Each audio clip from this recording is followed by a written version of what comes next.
No through route to Lee High Road in Lewisham.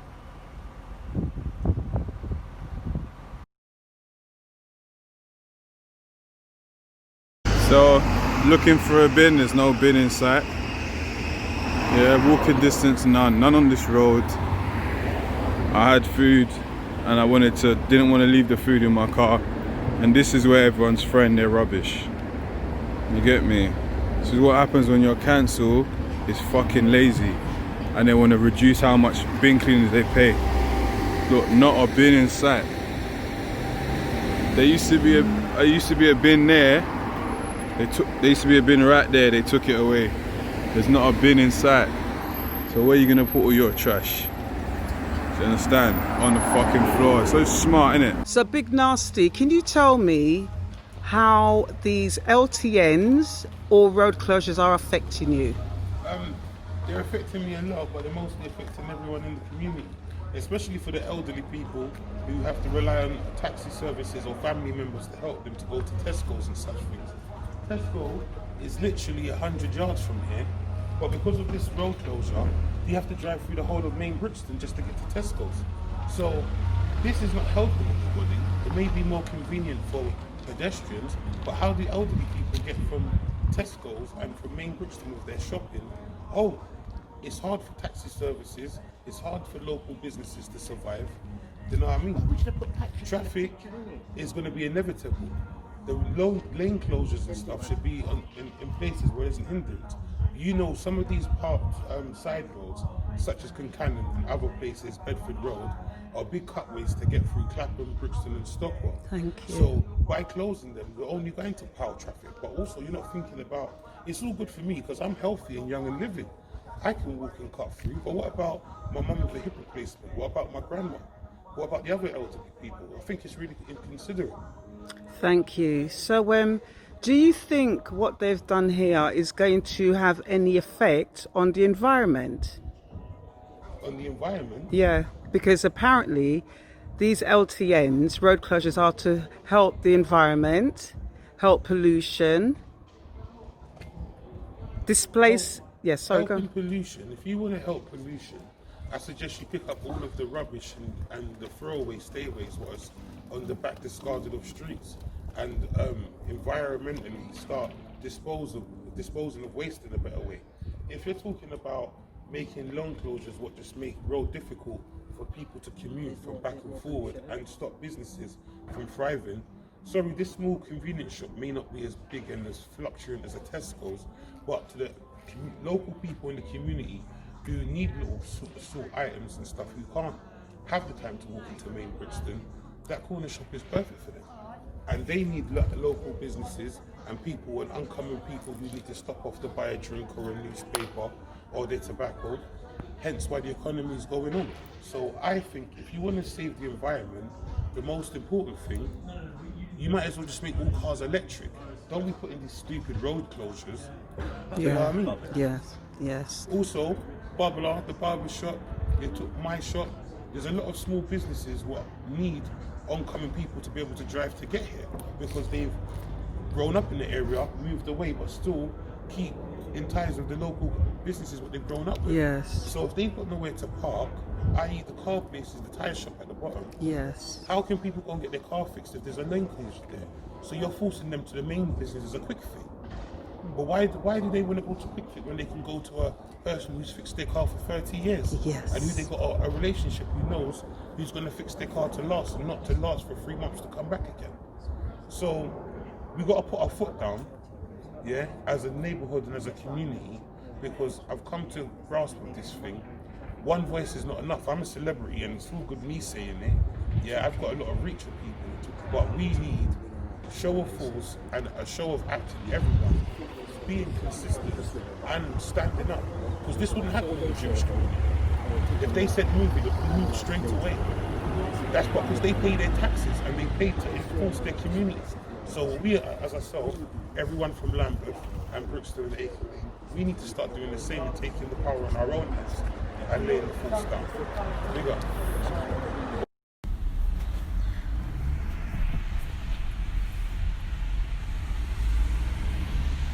At all times, bus lane suspended.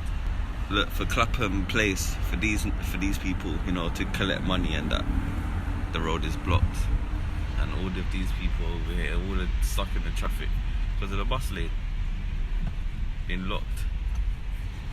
Traffic is bad in London, but it never used to be so bad after 7. This is ridiculous.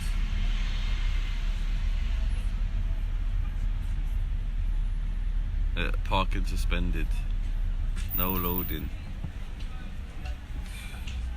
It's ridiculous, bro. One bicycle man for bare long, bro. Yeah, bicycle man that thinks he's a fucking car as well. So there's bare traffic up along here, yeah? Cottage Grove, you know, Clapham, Brixton. And it turns out you can't turn left here now. Why? This is ridiculous, bruv. I don't even know what the time is now. Man's been in traffic for so long. So long. Look, bruv. You can't go up this road. All of this traffic. Because of what? No entries up there. This is ridiculous, though.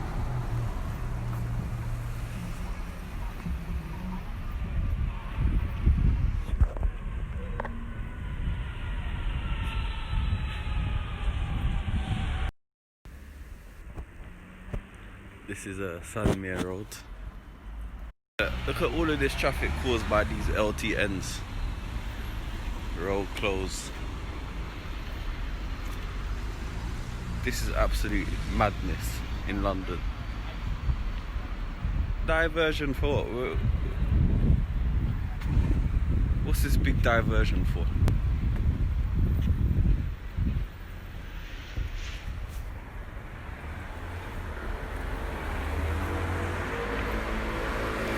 Everywhere you can't turn. You can't turn left, you can't turn right. You might as well just lock off your car like. That's what they're telling me. This is a joke thing, bro. The way they're treating people, bro. This is not on at all. The whole road is closed because of this.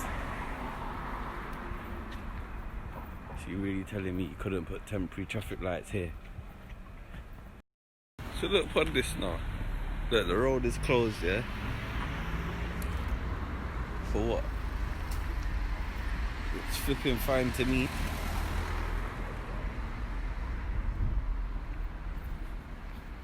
All of this diversion and confusion is to take your mind off.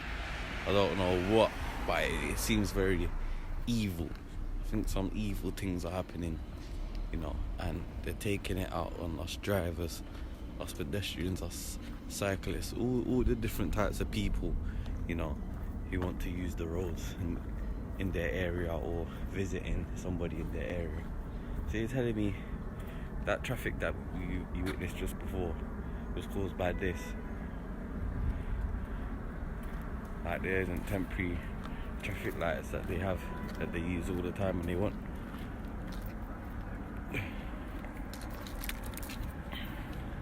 I'm a married man.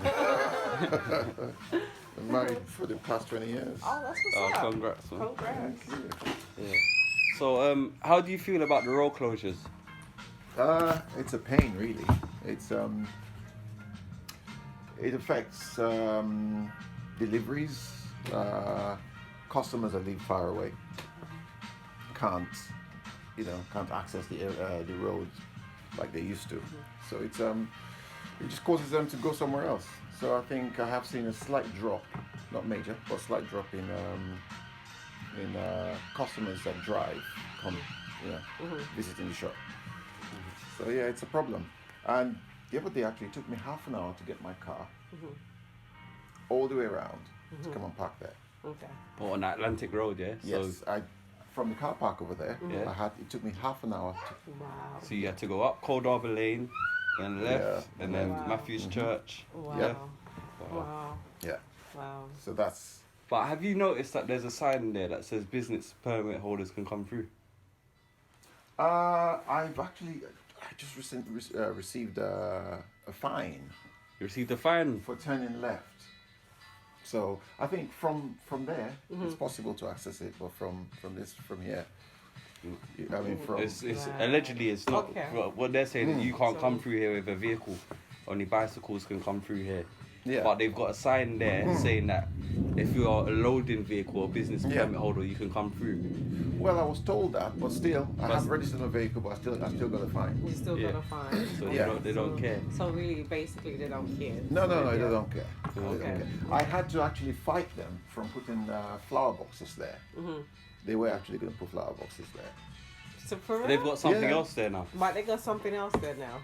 No, just right here in front here where we Oh. we load. Okay. Yeah. sure. So they wanted to block your they entrance wanted- to your yeah, business for they loading. wanted to put flower boxes right there. So I said, "What are you crazy? I mean, This is your business. so what they said was, oh, we'll provide you with a trolley, with some kind of Oh hell no. so that whenever you want to load, you can move these things that weigh tons." Are they crazy? I know. Yeah, ridiculous. That's So crazy. they had a consultation of sorts last night, or a deposition or something last night, and the council, 54 of them, voted against speaking to the people of Lambeth, having a consultation with Yeah. yourself. So how do you feel about that? I knew that was what was going on, because generally when something like this is about to happen, you consult with the businesses around here, Right. because this will directly affect them. Right. Yeah. I mean, Right. pretty much it's like we woke up and this happened. Okay. Okay. It's not good. It's not good. not No. It's I think they knew exactly that they will. It's the wrong thing to do, but they still pressed ahead to do it. To do it. Yeah. No. Okay. So I feel like it's the situation with the COVID. Okay. So everything from the shutdown, from the lockdown to now. Now they're talking about another second lockdown. And I was watching the news and they was telling Boris, like, if there's going to be another second lockdown, then there needs to be money for local businesses. How do you feel about that? I don't think that's going to happen. I think they've already apparently helped businesses from the first lockdown. I don't think they're going to do it the second time. So then what would you say with the second lockdown? Do you feel like it should Well, we happen? need help. Exactly. Yeah, obviously, So we need. there shouldn't be another second lockdown, period. No, there anyway. shouldn't. No, it shouldn't Exactly. be, because So, I don't think there it's you going to go. help anything. Okay. Okay. You know, I really don't. It's. I mean, we are struggling as it is already. So with another second lockdown, we might as well just pack up.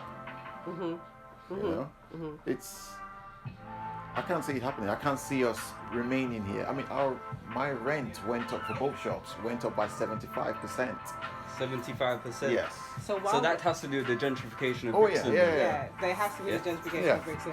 But what would you say to like the community as a whole? People that like yourself, a lot of people have small businesses. I feel like all of you need to come together collectively, right, and go to the council. Yeah. And do that.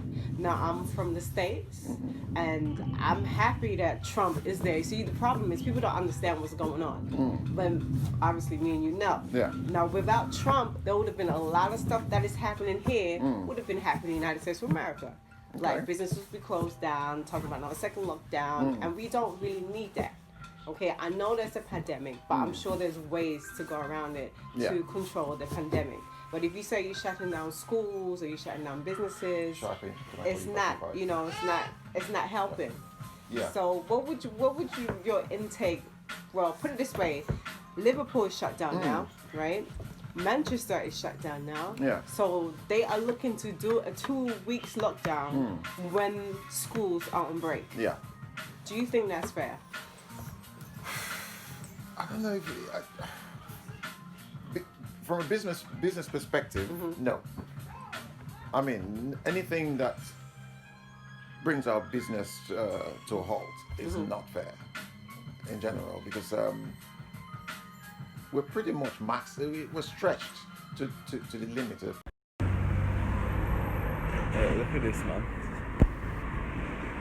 Prime example. yeah, of how easy it is. Someone waits there, yeah, and then they go. Yeah, the other car went, the other car waited and went. That's how simple it is. So you're telling me they couldn't put a temporary traffic light there, but they'd rather cause a whole heap of traffic back down the other side, near the route of the LTN, the low traffic neighbourhood, aka the high emissions killing ends. The 25th of the 9th, 2020, that's when they're saying it's meant to be gone, yeah? So by the end of the week, that should be gone. And before then, you know, they should come and look at what they've done to the traffic in the area at night time. Yeah, night time is ridiculous. How are the emergency services and people like that meant to reach people if you're blocking the roads, bro, and stopping movement? Oh, look at this traffic at 2 o'clock in the afternoon, you know, Deptford High Street. This is ridiculous. And look, the bus lane is at all times now, and the bus can't even go in the bus lane, but it's at all times. They need to stop doing this roadworks and not completing their jobs on time and putting in all these stupid rules.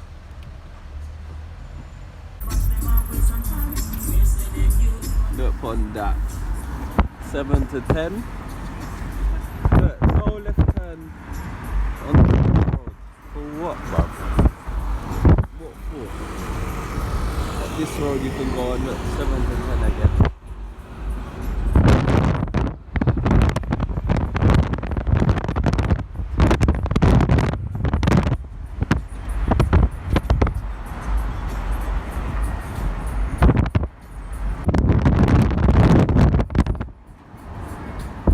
Transport for London says no Saturday 7 to 7. So that one's at all times. I nearly went in there.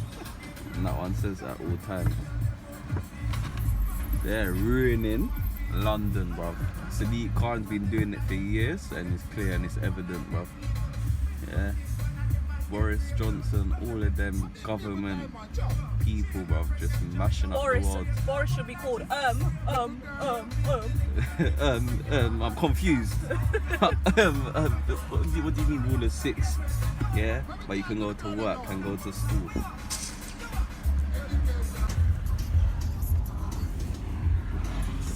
Seven to 1 and all them things there. Of the traffic on Streatham High Road after 7 o'clock at night, 7:47 to be precise, yeah, and it's a Friday evening and you want to stress people out in these COVID times and tell them you can't chill with nobody, but to get home is gonna be a mad thing because we said you can't use the bus lane. Look how empty the bus lane is. This is disgusting and shocking, bruv. Yeah, you disgusting people, bruv. Please don't let this guy in. Arm to them. We actually let this guy in. No, we're in traffic, bruv. You can blame the government. So you gotta wait, bro. You gotta wait. Bad. You need to piss so bad. And I had to I'm like my belly, like I went to the toilet before I left, and because I was stuck in so much traffic, I nearly wet myself. See, this is disgusting. Can you imagine the pregnant people? Exactly, the pregnant people, the young mothers with young children, young fathers with young children, you know, yeah, them people there as well. All them types of people affected by this. And on top of that, they make the bus lane so confusing. Okay, you can't go in it, but are you allowed to bark in it? Because that's going in it. It's going in it. Look, there's a restaurant here, El Chico's, yeah, and you can't park outside of this. All the other restaurants alongside it. Yeah. It's disgusting.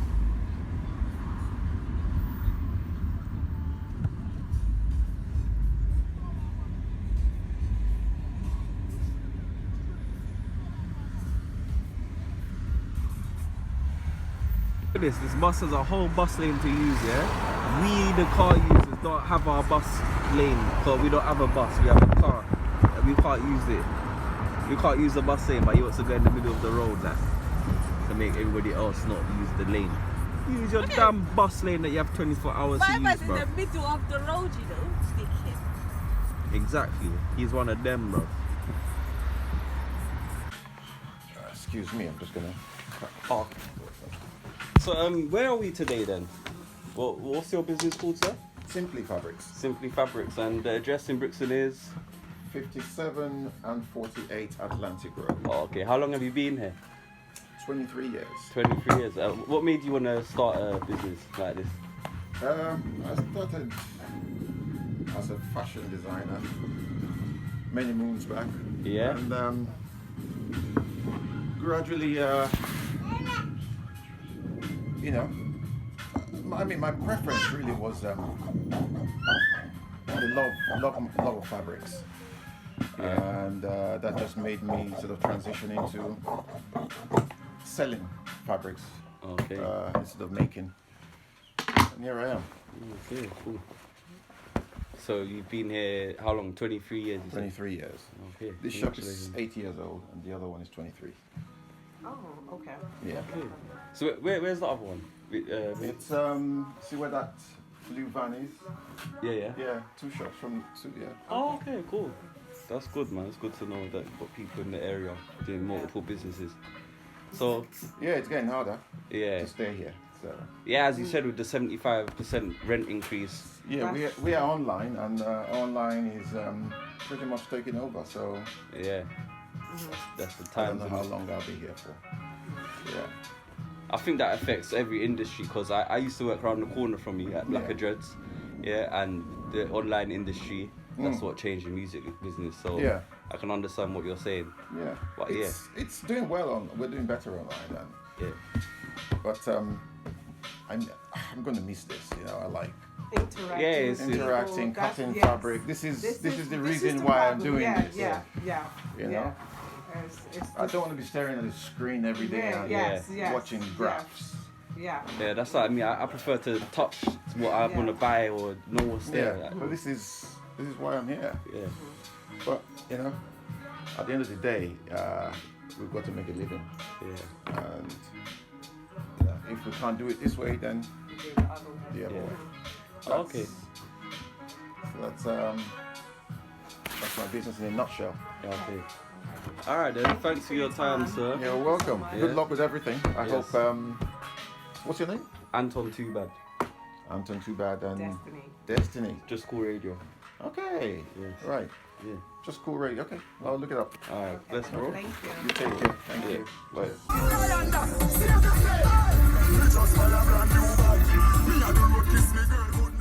So now they're gonna fuck up Tulse Hill as well. But that's what they're doing. Is that what it says? I was thinking, what does that say? No, it says Tulse Hill LTA no through via side roads from the 28th of September. So in basic terminology, it means Tulse Hill is gonna be fucked up. Yeah? And then on top of that, they keep on confusing the bus lanes because they keep on. Saying one's 24 hours, one isn't.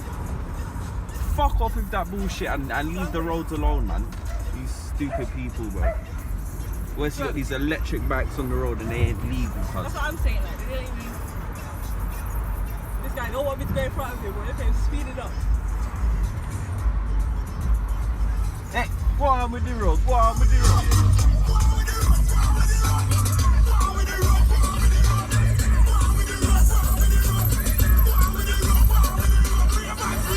This is our roads, yeah? We need to take back control of them because they're taking the piss, bro. They take the piss in all formalities, bro. Whether it's the roads, the housing, whatever it is, bro. Yeah? They're just taking the piss. So again, another switch up thing again at all times. Why? Why do they want traffic at all times? Can't even, they want you to move your foot them on the road, yeah. But think about the people that can't really move their foot them, and their foot is hurting them, or their foot might soon drop off. You're telling me they must go walk? They don't see you all go on. They must have on some Ray-Ban.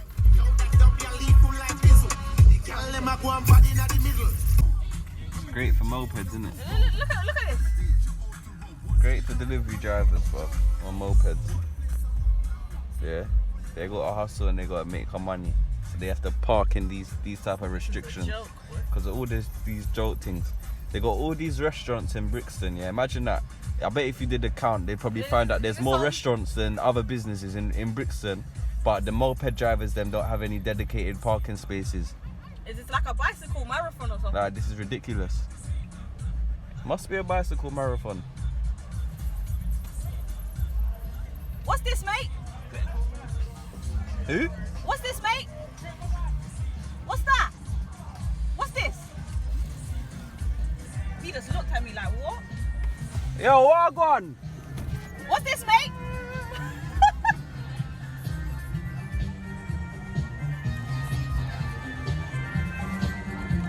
You were smoking some serious weed, boy. Yeah, man. Big up the Yeah, man. Come on, man. I don't even care if I run. I want to ask them what I on. What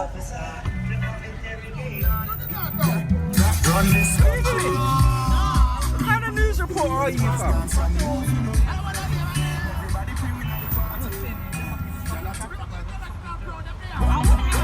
So support your local shops, yeah? They're telling you to support your local shop. But can you even get to your local shop, bro, if you're a driver, bro? Or if you're an elderly person, or you know what? You just want to drive your car maybe.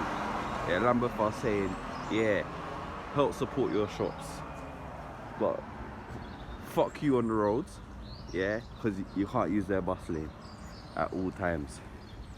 This is ridiculous, bro. Empty bus lane and no one can use it. One cyclist, bro, going up in the time that I've been walking up and down the road. So I'm gonna walk up and down the road and you're gonna see how many cyclists there are, how many buses there are compared to the amount of cars, yeah, with people inside of it who may be afraid of COVID, you know, the alleged, you know, sickness that you can die from. They're saying that they got a vaccine for soon that I ain't taking, yeah, because Bill Gates said that he wants to depopulise the world, so that's what they want to do, but I'm not supporting that, and anybody that's supporting that, that's up to you, but I ain't supporting that, bro. Bun that.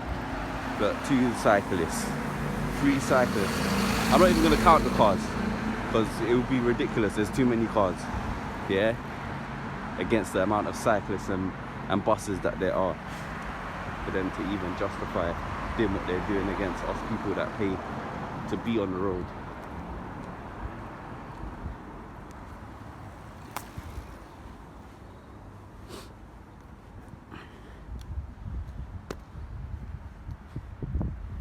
As the video progresses, I'm going to mix it in with the other ones, alright? Because it's going to be a long walk.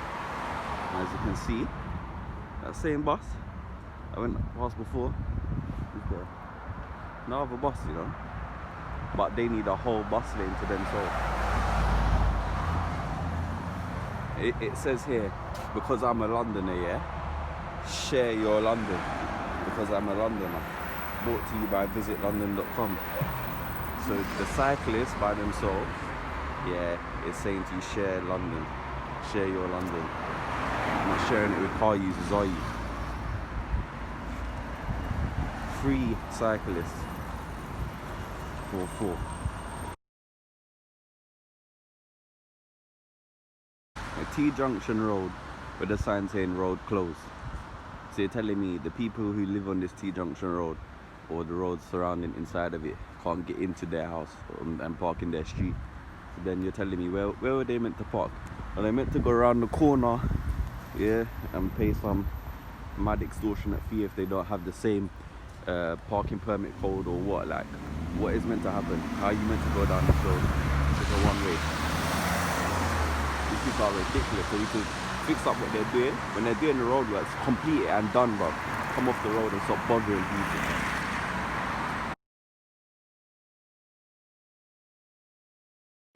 Look, there's a one-way sign, yeah, in West Norwood, Warminster Road, Lancaster Road. Saying, look, a one-way sign, you know, saying go here, but then where do you go to? What, do you go into number 67, or do you have to go that way? This is a joke thing. Why are they blocking the roads? Maintain social distancing. So you're telling me people couldn't literally stand up together next to each other on the road? Why do you have to block cars? This is so fucking dumb, bro.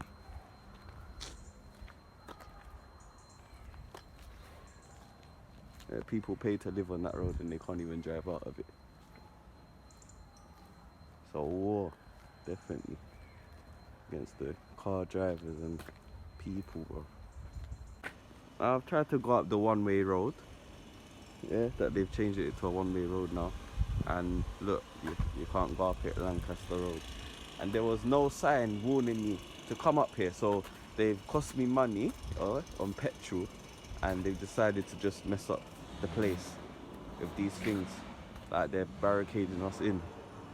What is really going on? This is what their sign says.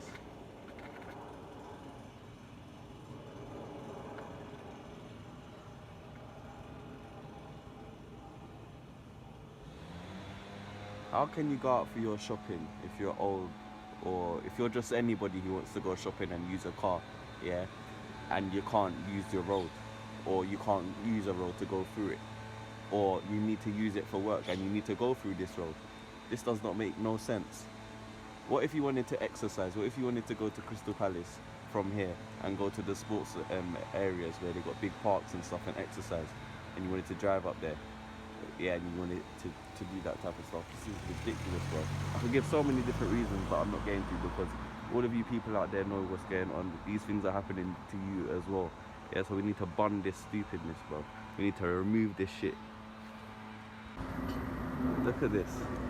Helmsdale Road, right next to Crystal Palace Football Club, you know. Off Park Road. You can't go up this road for what? To maintain social distancing. But they collect blood from Crystal Palace, bro. They do blood sessions there. So how are you telling me you're protecting people from social distancing if you're bringing people's blood there? You don't know if they've got it or not. And look, you're blocking Holmesdale Road as well. This is ridiculous.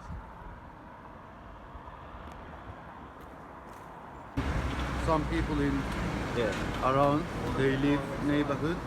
We're doing action for it to stop doing this, as they stop in Wandsworth, as they stop in Crystal Palace. So why not they stop in this? Yeah. This is affecting. Last 3 weeks, I got no usual customers are coming in because they can't drive through anymore. My business is going down. Most reason for it. But my other opinion, they're closing this road because they want to put that main road in sub-circular congestion area. Is the reason for my opinion is. We will see it, because a couple of years ago they and were the ULS as well. Yes. They want to do it the whole of London like that. Yes, they will. Well, what they're saying, they're gonna close this road to bring more people in, walk in. Yeah. But all I'm seeing is all the rubbishes are they putting on the road. Yeah, that's all they've done. They've added the extra rubbish. Yeah, you can see that. And it's stopping people coming and driving in. You know, if people can't drive in, how this market gonna stay alive? How this business are gonna stay alive? How we gonna stay alive? You know? Sad. I mean, it is sad. They try and they saying 18 months for temporary. But I know this is gonna be permanent. But did you know, they said that the 18-month trial is gonna start 6 weeks from now. So the past 4 months where we had to indulge this rubbish, that didn't count for nothing. It's gonna start in 6 weeks. It's true. They taking their time. See, they actually. I see it in many council workers as well. They come in and talking to people what to do. What they telling me, I got 2 big massive lorry comes 2 times a week, and they telling me register the number. So when he comes, he can come and through park. But they all different lorries. I got my lorries, which is I pay 1 year permanent for it. I can park anywhere. I can come business and permit. Exactly. But they not allow me now. They don't allow you now. And have they given you a refund? Not at all. Not at all. Not at all. So they just robbed you then? So what they think, the coronavirus time, they help out the business 10,000 grand. 10,000. And they think that 10,000, it will cover everything. But it won't. 10,000 they give me 1 month, maybe was enough here or not. And now, since they, as I said, look, no one can come in. Usually, you see this shop here, at least 10, 20 people are waiting. From when I was a kid, I've been coming to this shop, It's really and this shop busy. has always been around. It's always busy. Always busy, and now look. But I understand because of the corona, not many people wants to come out. Yeah. But the many of them, they come out, they come straight, quick parking there, come and get the meat and go. Yeah. But seems that road closing, no one's are coming. Yeah, and there's limited spaces to park in Brixton anyway. Exactly. With all the permit holder Exactly. spaces. Exactly.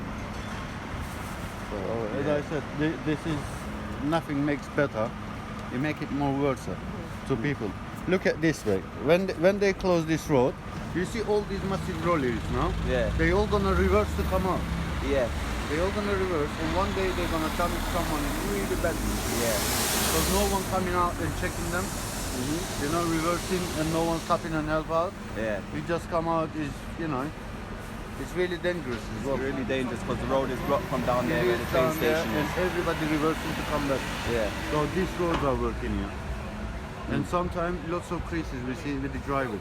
They want to come out, they want to argue with them, you know. Yeah, they get They're having a lot of frustrated. trouble. Yeah. And this route here as well, Cardam Lane, is on the way to King's College Hospital as well. So Exactly. they're making it much worse for people around. Well, they closed Shakespeare Road as well. Yeah. So there's no around drive no and come. route to it. You can't even do left from here. I mean, it doesn't make sense to me at all. Yeah. Alright, because of one main road you want to put him in congestion charge. And it is the plan, Yeah. I guess. This is my opinion. They're going to put that main road in sub-circular. That's why they're closing all those roads. This is same in North London as well. Yeah. They do it many ways, which is, they got planned. They're going to put something in congestion area. They put congestion area Saturday, Sunday.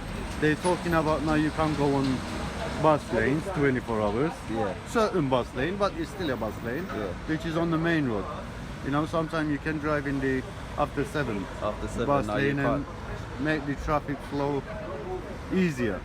So when you close 24 hours, what's going to happen? The congestion. Yeah, exactly. So does it make sense you closing all this road? I don't know. For me, all the drivers, they got right to do protest because we are paying road tax, we are paying insurance to not to drive in this road. Yeah. So why we paying this? So lift it up all the, you know, road taxes and insurances. Yeah. So you can close any road you want, and we don't care. Yeah. But Exactly. while we are paying road tax and everything, why are you closing the roads for? Yeah, especially not consulting us Yeah. as well. And last night, they, they had a vote on whether they should speak to the public or not. And 54 of the Lambeth councillors voted no, they don't want to speak to you. So how do you feel about that?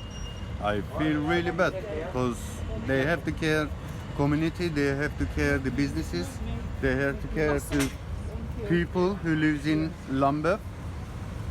And I know this is Lambeth plan as well anyway. This is nothing to do with government. Yeah. But I got to tell, you know, those cycle roads. Boris Johnson, he went to China and he went partnership with the electric batteries company. Yeah. That's why they're making huge, you know, size of its cycle route. It doesn't make sense to me either. You know, you can drive a lorry in those roads and you're cutting down all the cars' routes and, you know, marching up all the roads actually. Yeah, man. I mean, they have to care and they have to come out more often, this council, and talk to people about. Yeah. That's my shocking. opinion. They have to. Yeah. They just came 1 or 2 times when they put in there. They're asking us our opinion. Oh, well, Well, when, what do you think about it? Councillor Holland and the mayor of Lambeth Yeah, came in and they put that in. yeah. Yeah. When they put those in, they come in and ask us, what do you think about it? And we tell us what we think, which is affecting everything. And they tell us, oh, you got to register your lorry. But I got 3 different lorries coming. Which one shall I register? And these are all different companies. You know? Yeah. It makes no sense. Not at all. No sense at all. Alright, but thanks for your time anyway. You're yeah? welcome. Thank You're you, sir. welcome. Alright, bless. If you come back, you can talk to my boss as well on your video record or Yeah, anything we'll like talk that. to him, yeah. Alright, cool, bro. brother. Bless. Thank you. Have a blessed day. Alright. So, why is it, yeah, they've got these on the road? This is a road, not somewhere to sit.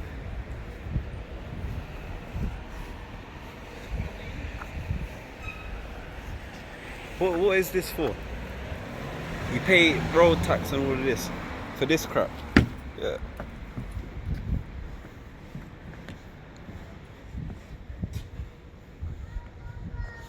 Full of pan. and it involved our local schools, I'm and it was videoing for this Black shit, History bro. Month, and it What are the you doing during Black smiles on their History Month? faces is why I became the mayor of Lambeth, and it was just wonderful. So that was a wonderful So what, event. you And just then we decided had, to become yesterday, the we mayor had of Lambeth? the Duchess of Cornwall to Ebony Riding Club and Dynamics, two charities that do wonderful, wonderful work for punching up for young people. And the Duchess is the president of Ebony Horse Club, and I would like everyone listening and all members of Lambeth to look up Ebony. It's such a wonderful charity, as is Dynamics. So look them up. The guy left the group. God, My pussy, ongoing yo. charity work has been interesting because it's been very difficult. So my T-shirt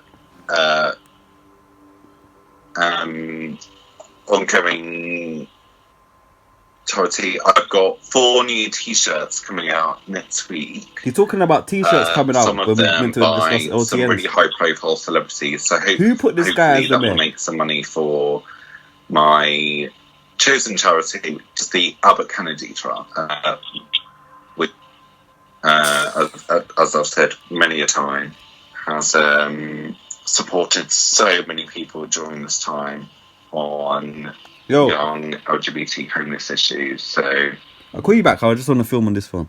So thank you. So we are now moving on to deputations and petitions.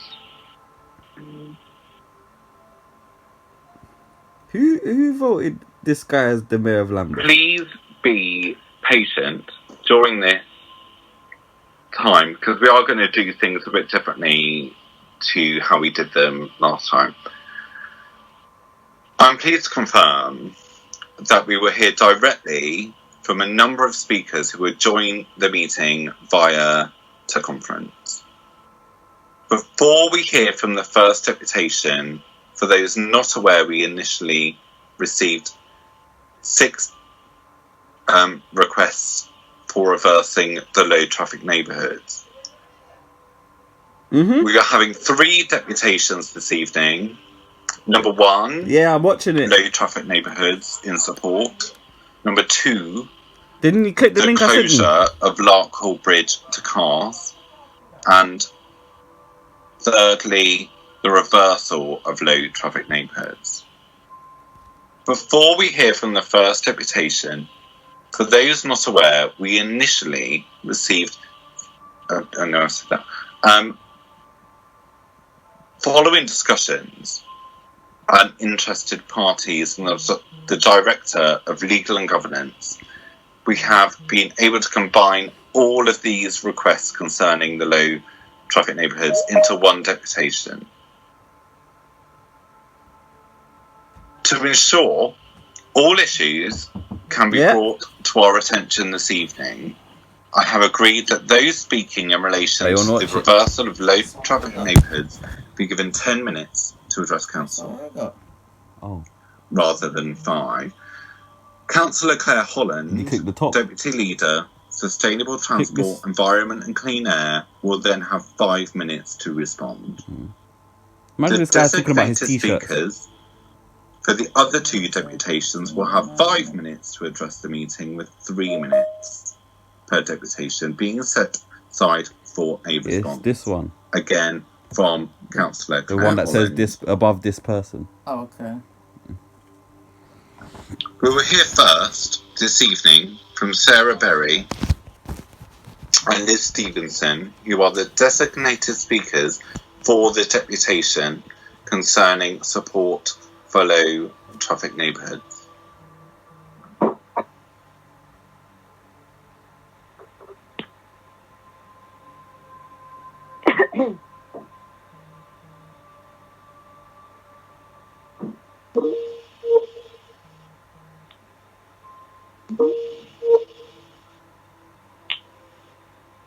Hello? Hello, can you hear me? Yes, we can hear you fine. Hello, good evening, Sarah Berry and Liz Stevenson. Are you on the line? Yeah, hi. Have we got both of you online? Yes, we do, yes. Yeah. Great. Sarah here. This is Councillor Philip Normal speaking. I'm the Mayor and you are now live at the full council meeting, so very welcome to you. You have 5 minutes to address council. A response will then be provided to your deputation when you are ready, if you start. I'm going to go first. Thank you, Mr. Mayor, for allowing this deputation on behalf of the residents and users of Lambeth's low traffic neighbourhoods. I want to start by saying thank you. It can't have been easy to introduce such a bold strategy at a tumultuous time. But as one of the 60% of Lambeth residents who don't have access to a car, I can tell you it's been life-changing for me, the time when I couldn't rely on public transportation. Leadership requires bravery, and you've demonstrated that here. Even though the scheme isn't fully implemented, change is already apparent. Before the LTN was introduced, I never imagined I'd be the kind of person who would cycle in London, but now I am, and I'm not alone. Many in our community can now leave their car at home and bike or walk instead, especially families on the school run. Those who cannot afford a car now have a safer option than public transport. For every bicycle and pedestrian on the street, there is one less vehicle polluting. Decisive action was needed, and we commend your leadership in launching a trial that allows for people to experience a low-traffic neighbourhood before anything else is set in stone. Making sure these LTNs work in the real world and adapting and evaluating as you go is the best decision the council could have made, and we hope the same approach is taken in the future. But whilst we are thrilled with the new LTNs, they are not the whole solution. We want to see LTNs expanded to more neighbourhoods, additional protected cycle routes, wider pavements, and more interventions designed to make the streets safer for those without cars. Because every person who can leave their car at home frees up road space for those who genuinely need to drive.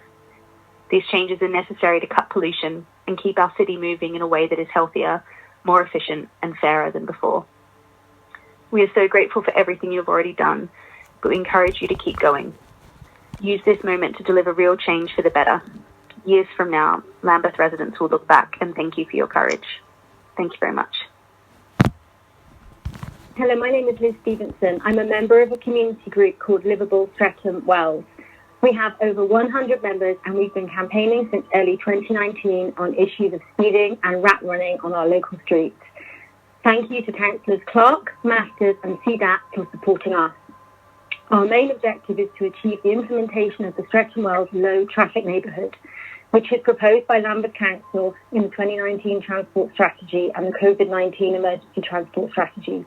We understand the Council is committed to a trial LTN in Streatham Wells, but we're disappointed there's no time frame for implementation. Our key message to councillors is that there is widespread community support for the Streatham Wells LTN. There's also a sense of urgency to see our LTN trial implemented without delay. We are ready to support you in this. The Council's neighbourhood analysis identified Streatham Wells neighbourhood as the second worst in the area for road danger, poor air quality and evidence of rat running. The Council's elected members acknowledge that our rat running problem is uniquely bad, with almost double the amount of through traffic as other neighbourhoods in the borough, around 10,000 vehicles a day. Speeding, congestion, fights, abusive language, incessant tooting and home shaking as heavy vehicles pass are everyday occurrences. This is causing danger and severance in our community and is significantly impacting on our physical and mental health and well-being. Our neighbourhood also has significant inclusion issues, with Sunny Hill Primary School in the centre of the neighbourhood having one of the highest rates of free school meals in the borough. The school playground is right next to some of our neighbourhood's busiest rat runs, and monitoring carried out by students last year indicates that air quality is very poor. We call on you to implement the Streatham Wells LTN urgently to protect public health and restore our community. Our deputation is supported by residents from across the neighbourhood, as well as local business, local GBs and ward councillors. We circulated a slide earlier that shows just some of the messages of support the LTN proposal has received in Streatham Wells. Thank you for your time. Thank you so much. Can I call on Councillor Claire Holland to respond to this deputation? You have 3 minutes. Thank you very much, Mr. Mayor, and thank you. I think it was Sarah and Liz. Yeah.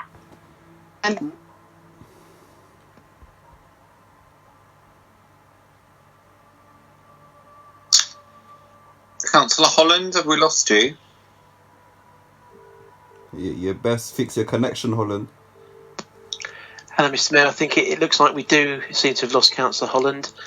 We will find out what's going on, but if you could just bear with us for a couple of minutes. Councillor Holland comes on and then her computer Speakers, don't work. if you just bear with us, we've unfortunately lost the cabinet member who's responding to your deputation. We're just going to make sure that we can try and find out what's happened and try and get her back onto the call so that she can respond to you. So please do bear with us. We'll find out what's going on. We'll put up a slide so people know what's going on. That we're just waiting for a response. Bear with us for 2 seconds. Thank you. Very much, Christian. What were they saying? We could just wait for a couple of moments to sort these issues out. It may be that Councillor Holland just needs to not use her camera.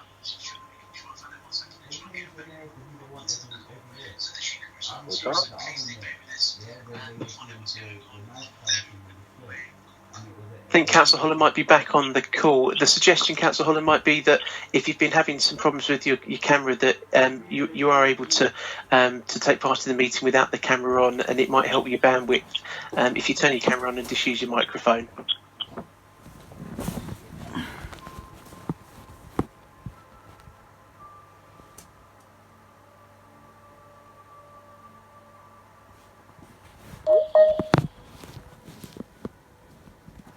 Okay, just to let everyone know, we're still having a bit of issues with Councillor Holland being able to dial into this meeting as expected.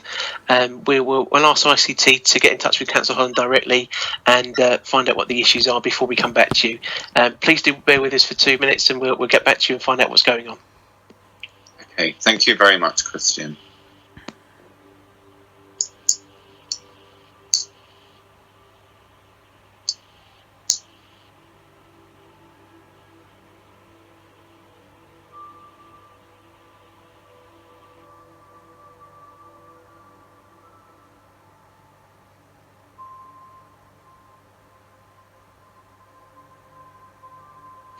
Mr. Mayor, can you hear me? Yeah. Thank you very much, Holland. Apologies, I tried to join by my phone, but it would only let me join as a resident and not as a councillor. So I will try without my camera on, if I may, Mr. Mayor. That is totally acceptable. Thank you very much. You have 3 minutes to respond to the deputation. So I'd like to thank Liz and Sarah for coming and speaking tonight, Mr. Mayor. These are strong views held passionately on all sides. But there's a small minority who have been abusive and inappropriate, to which Sarah and Liz May themselves have been victim. My counterpart in Hackney, Councillor John Burke, has received death threats, including to burn his house down with his children inside. Utterly unacceptable. Whatever our views, we all hold them in good faith, and to suggest otherwise is to create a hostile and unsafe environment. So in such a climate, I thank you for putting your head above the parapet and speaking out publicly tonight.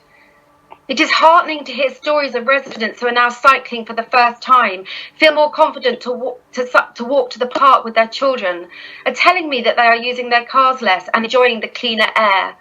And London's emergency plans are working. Whilst other transport modes are down, cycling in London has increased by over 25% generally and as much as 100% on weekends as people feel able to cycle on quieter streets. We know from Waltham Forest Mini Holland that over time traffic reduces because people are unable to cut through our streets and it is safer to walk, scoot, use a wheelchair and cycle. And your desire for us to do more is shared by Dr. Abs, Chief Medical Officer and CEO at St Thomas's, who has implored us to introduce a borough-wide plan because of the physical and mental health benefits of active travel. We will continue to monitor the LTNs and surrounding roads, adapt and address any localised concerns, whilst we gather the data and feedback from residents and business and consult on the future. And Liz, Your councillors, you're right, have been advocating really strongly on your behalf for us to be able to accelerate bringing in a low traffic neighbourhood in Streatham Wells. I'm only sorry that we didn't have the capacity and funding to include it in the emergency tranche. For decades, transport policy in London, not least when we had a Tory mayor, has been all about smoothing the flow, increasing space for motor vehicles to reduce congestion.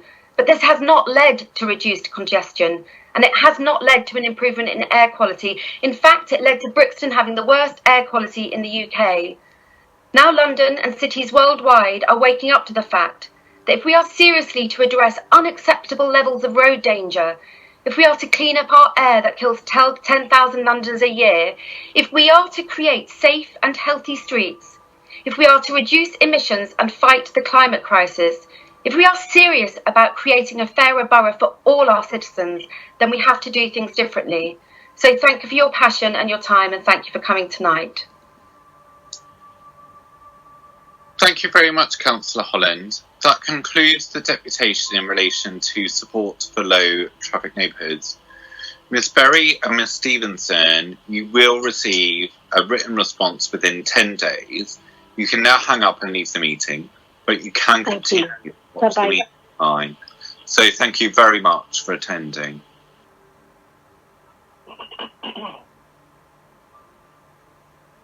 We will now hear from Vadim Jean, who is the designated speaker for the deputation concerning the closure of Larkhall Bridge cars. There will now be a short delay while we wait for the designated speaker to dial into the meeting, so please bear with us. Is that you, Gary? Hello, Mr Mayor. It's Christian Skade here from Democratic Services. We've now got our second speaker on the line, so you can now welcome them to the meeting. Wonderful. Thank you very much, Christian. So, good evening, Vadim Jean. I do hope I pronounced your name correctly. Well, I'll go for Jean if you could do the French version of it, but I'm very happy with Jean as well. Vadim? Yes. Yes, very good. Welcome. Very good.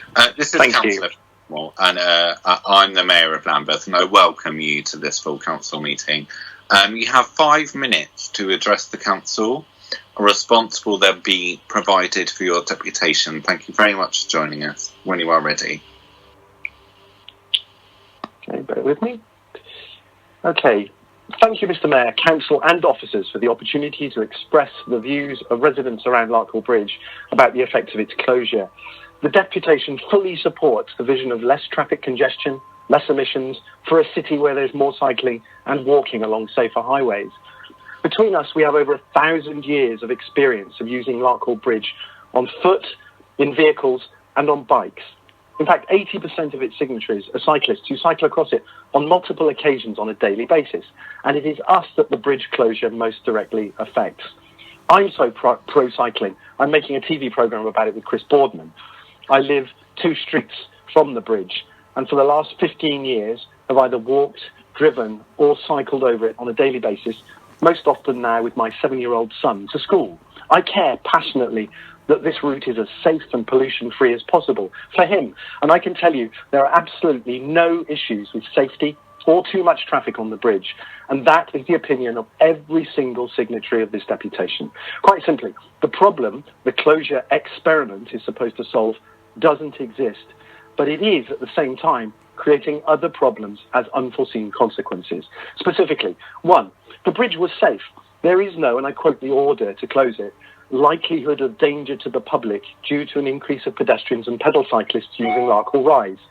And no data has been produced to back up his claim. But most of the schools and principals are at breaking point. There's no issue with Sorry. Can people turn their microphones off when people are speaking? Thank you. Could I get that time back, please? You can indeed. Thank you. I'll start again for the point. Point 1, the bridge was safe. There is no, and I'm quoting from the order, likelihood of danger to the public due to an increase of pedestrians and pedal cyclists using Larkhall Rise, end quote. And no data has been produced to back up this claim. There is no issue with social distancing. The pavements don't need widening. COVID-related increase in cycling, Chris Boardman says, was 20% up and has already peaked. And the bridge was comfortably and safely accommodating it. That is already now reducing and will drop to half its current volume as winter arrives, inevitably. 2, the rationale for the closure is flawed. According to a Lambeth traffic officer, flows on Larkhill Rise and Clapham Manor Street do not meet the healthy routes volume criteria of 200 vehicles in the peak hour, end quote. But was this measured at the bridge, and when? This, for me, is the local traffic equivalent of the A-level data obsession-led fiasco, where teachers' knowledge of the reality was ignored, just as our intimate knowledge of real safety realities at the bridge have been bypassed up to now. 3, the closure makes the turning into Edgeley Road more dangerous. It's where I worry most for my boy crossing every morning. Many more cars are diverting down Edgeley Road, where the semi-permanent Thames water generator in the road makes it virtually a single lane, and, point 4, diverts traffic to the worst pinch points, making the static, fume-pumping jams at the bottlenecks on Clapham High Street and Wandsworth Road even worse, but which Larkhill Rise has always relieved. 5, the traffic plan isn't joined up, and it's simply moving the congestion around dangerously. Traffic Department admits this. Traffic Department admits this. Traffic Department admits this.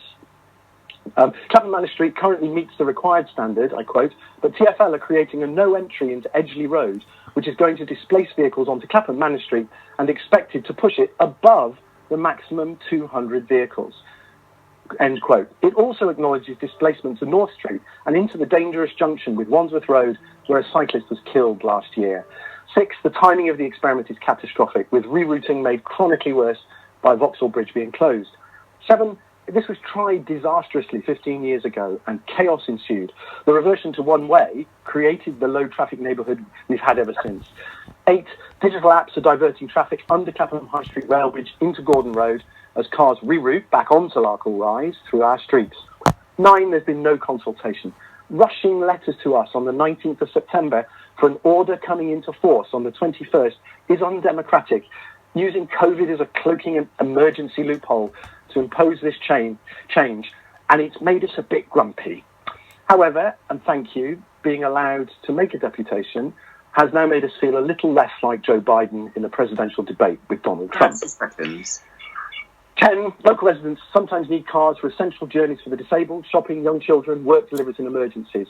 These journeys are taking hugely longer. Twice a week, Stephanie does a charity pickup of unused food from a shop in Clapham Old Town to the Ace of Clubs homeless shelter, which involves 4 car journeys.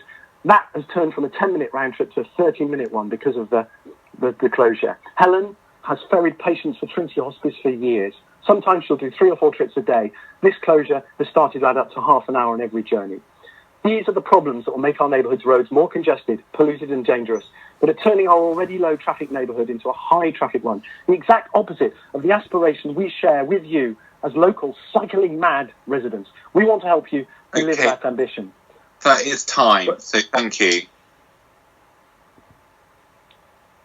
Thank you very much. Are you still on the line? I am.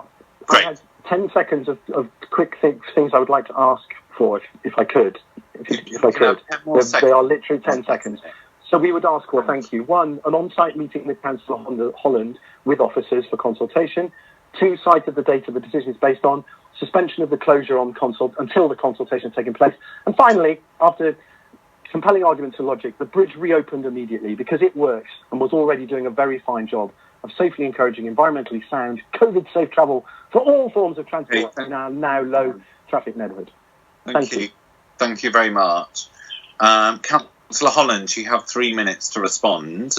Are you in the meeting? Are you online now? Can you hear me, Mr. Mayor? Yes. Okay, great. I'm in the meeting. Great. Thank you. Thank you, Vadim, for coming here tonight and sharing your concerns about the emergency measure to close the one-way Larkhill Rise Bridge to motor vehicles. I hear your passion, and thank you for the time that you've taken. I'd be delighted to come and meet with you on site. This intervention is part of our COVID emergency strategy, which seeks to address road danger and to create safe and healthy routes to walk, scoot, use your wheelchair and cycle. Now, back in November 2019, we adopted our transport strategy, which included a healthy routes plan for the borough. and Larkhall Rise is in that plan as part of a key healthy route. And it is a known cut-through for motorists, with the number of vehicles, I'm afraid to say, far exceeding acceptable levels for a healthy route, even with one-way traffic. But we also need to try and anticipate the impacts of the GLA and TfL street space programme on the A3. That's going to see them banning some left turns, for example, into Edgeley Road, which has potential to create rat runs, for example, on Clapham Manor Street and then over Larkhall Rise Bridge. So it's about protecting local streets from traffic that has been diverted off main routes. I have said from the start, and I repeat again, no interventions in our emergency programme can be made permanent without consultation, and nor would we want that to be the case. We will be monitoring the area as a whole, particularly streets such as Gowden Road and North Street, and also monitoring wider network factors. Your Clapham Town and Larkhall councillors have been advocating and working very hard on behalf of residents and raising concerns. I'm very grateful to them, and also to my colleagues from a whole host of other wards, from bishops down to councillors in Streatham and Norwood, who've been liaising and arranging meetings with individuals and groups. And I've been meeting with residents and businesses in all the areas where we're implementing schemes, and I'm committed to continuing to do so, to continue to listen to concerns and understand localised impact and the impact on individuals. And I'm also grateful to those that have taken the time to contact me to tell me how much they support what we're doing and how much it has changed their quality of life. So I'll look forward to coming and having a site visit, and thank you for coming tonight and sharing your views. And I am committed to continuing this dialogue with you and to share the objective evidence over the coming months. Thank you. Thank you very much, Councillor Holland. Mr. Jean, you will receive a written response within 10 working days. You should now hang up and leave the meeting, but you can continue to watch the meeting online. And that concludes the deputation in relation to the closure of Larkhall Bridge to cars. So thank you for your time. Thank you very much. Thank you. Bye. Stop calling us. We will now move on to We do deputation not drive 3. cars and have big teeth. We are not rats. We will Stop now hear calling from us rat runners. Christian How dare they Oakley, say that a road is close to Richard another Marshall, road will make it a rat and run? Gina Attridge, who are the designated speakers for the combined deputation concerning the reversal of low traffic neighbourhoods. There will now be a short delay while we wait for the speakers to dial into the meeting, so do please bear with us.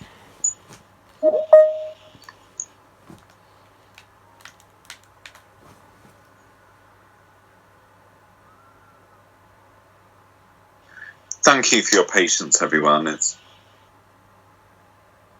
interesting doing meetings this way, but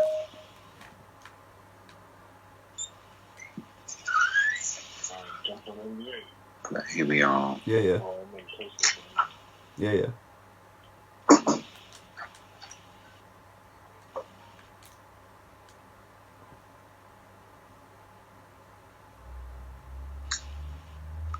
think we're waiting on one more person.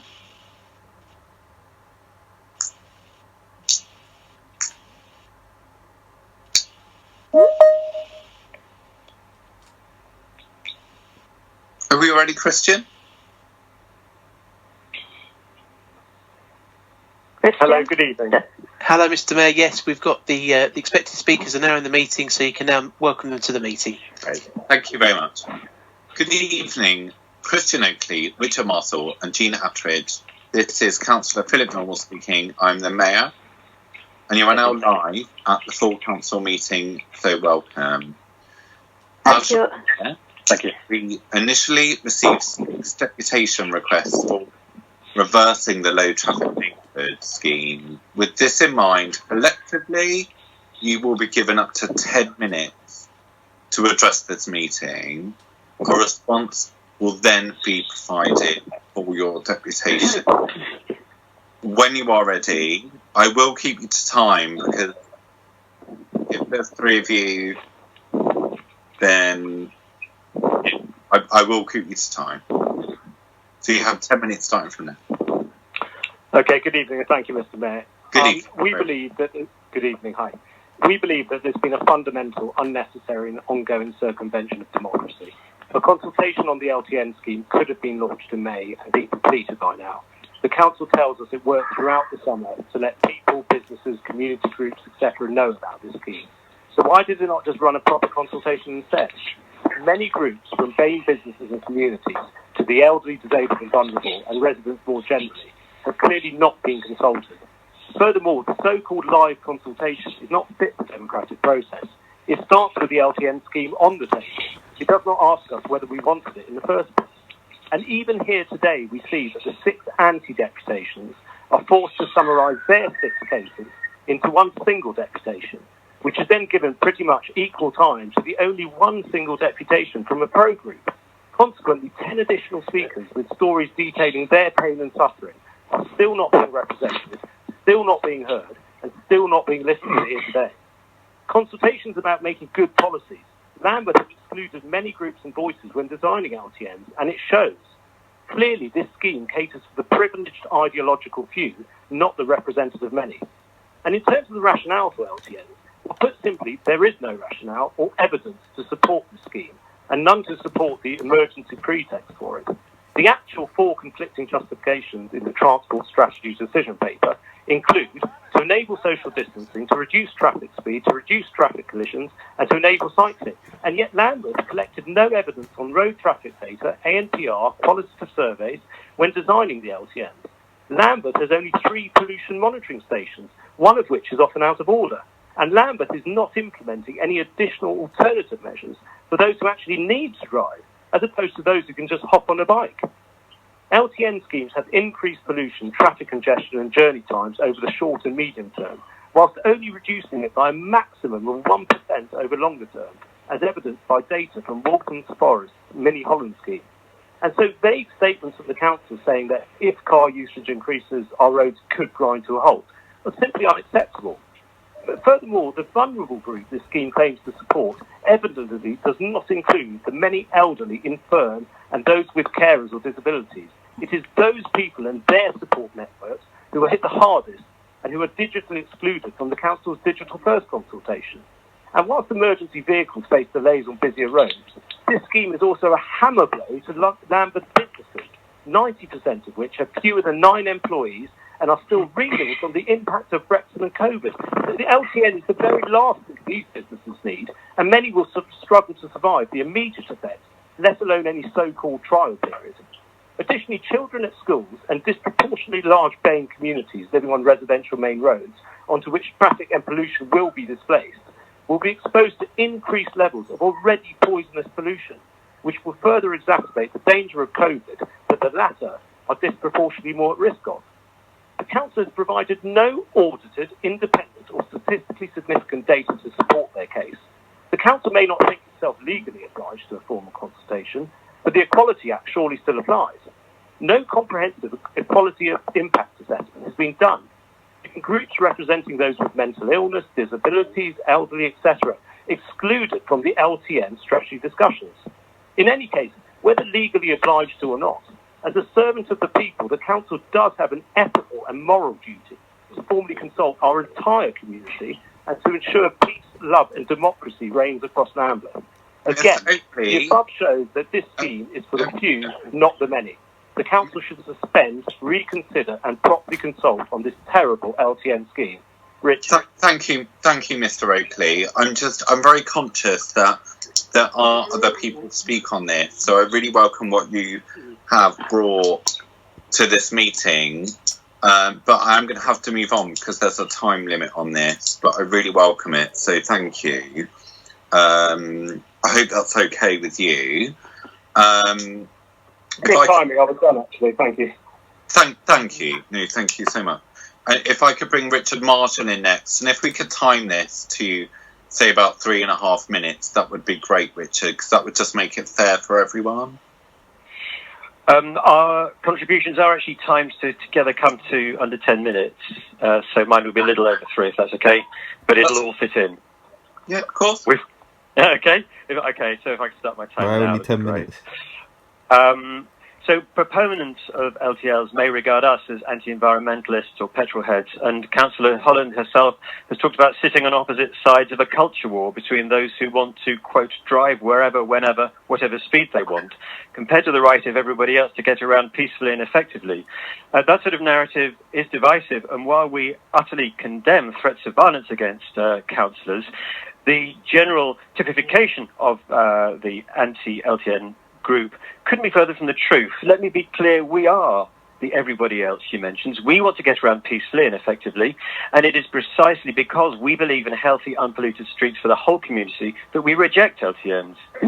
Surveys across London reveal the same increase in congestion we see in Lambeth. Predictably, even the most vital local traffic is funneled to thoroughly clogged routes, making journeys up to 10 times longer, sending pollution skyrocketing.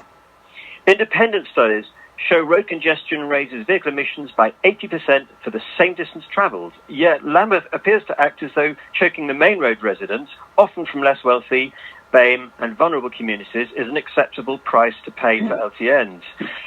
Traffic and pollution surveys weren't conducted before LTNs. The council doesn't seem to show much interest in data, provides no measurable public aims, and offers no basis for assessing the success or failure of the scheme.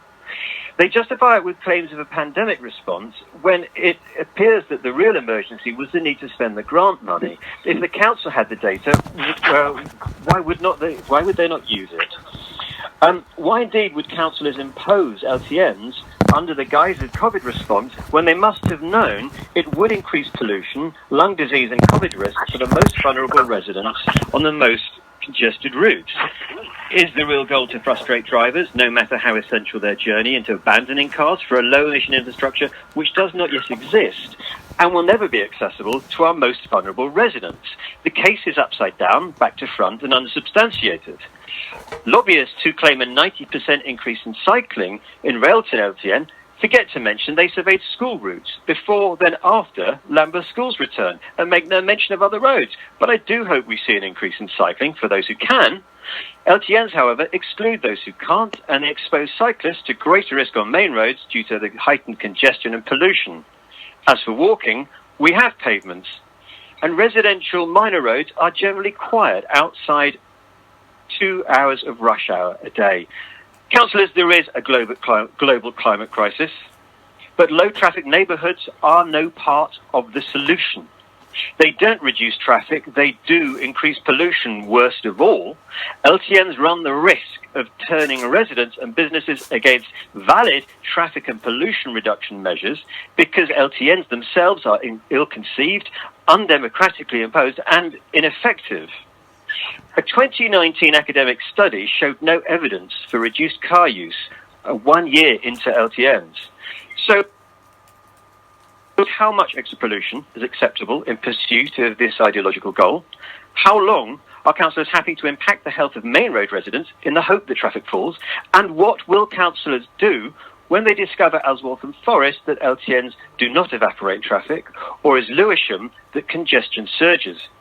LTNs are not anti-pollution, they are anti-vehicle, including electric cars, milk floats, motability and emergency services. They are anti-business. They disproportionately impact the elderly, the disabled, carers, couriers, key workers, delivery drivers, tradespeople, taxis, shopkeepers.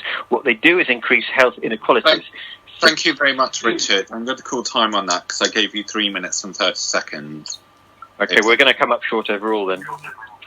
I just have some examples from other people who couldn't be here. It'll take about 20 seconds. Can I give... You can people who weren't able to be represented? I will give you 20 seconds. That's very kind, thank you. Okay, so, for example, what do councillors say to Fortress Lock and Safe Brixton Hill, which can now only fulfil 30% of call-outs? Jackie on the verge of closing her dog walking business as LTNs make it unviable. Khadija and her daughter, both asthmatic, who daren't open their windows since Tulse Hill LTN increased traffic on Effa Road. And as a mental health nurse, Khadija requires a car for her own safety following assaults on public transport. Rosario in St Matthews lost her carer, who no longer visits Brixton. Thanks to LTNs, she spent more time driving than caring for the elderly. And what about the 90-year-old on Shakespeare Road, who can only afford one weekly visit to her husband's care home these days, since LTN diversions raised the taxi fare? They weren't consulted. They all suffer the consequences. And the same is true of Gina, who's here to tell her own story. Mr. Marshall, thank you very much. Thank you. We're going to move on to Jean Attridge. Are you on the meeting? Are you live? Yes, I'm here. Shall I start? Yes. Hello. Okay. So if you could So start. anyway, good evening, everybody. So I'm Gina. I'm a single mom of 5 children. I have 3 of them living with me who are dependents. Now, my eldest son, he has severe autism and he's non-verbal. So he has a mobility car and I'm the allocated driver. So the car is to give him freedom to get out and about safely. But since the LTNs have been put in place, that freedom seems to have been seriously reduced. So, as you may have noticed, traffic has severely increased on the main roads since the introduction of the LTNs. This now means that it's difficult to go most places. My son becomes increasingly stressed during the journeys, and in response, he begins flapping his arms, he's clapping sharply, and at times this can resort to violence. So my son's anxiety and stress, they impact on the rest of us in the car, including myself and his primary school-age siblings. I actually have to make a judgment about whether to pull the car over or not. So something that is more difficult to do on a traffic-filled main road.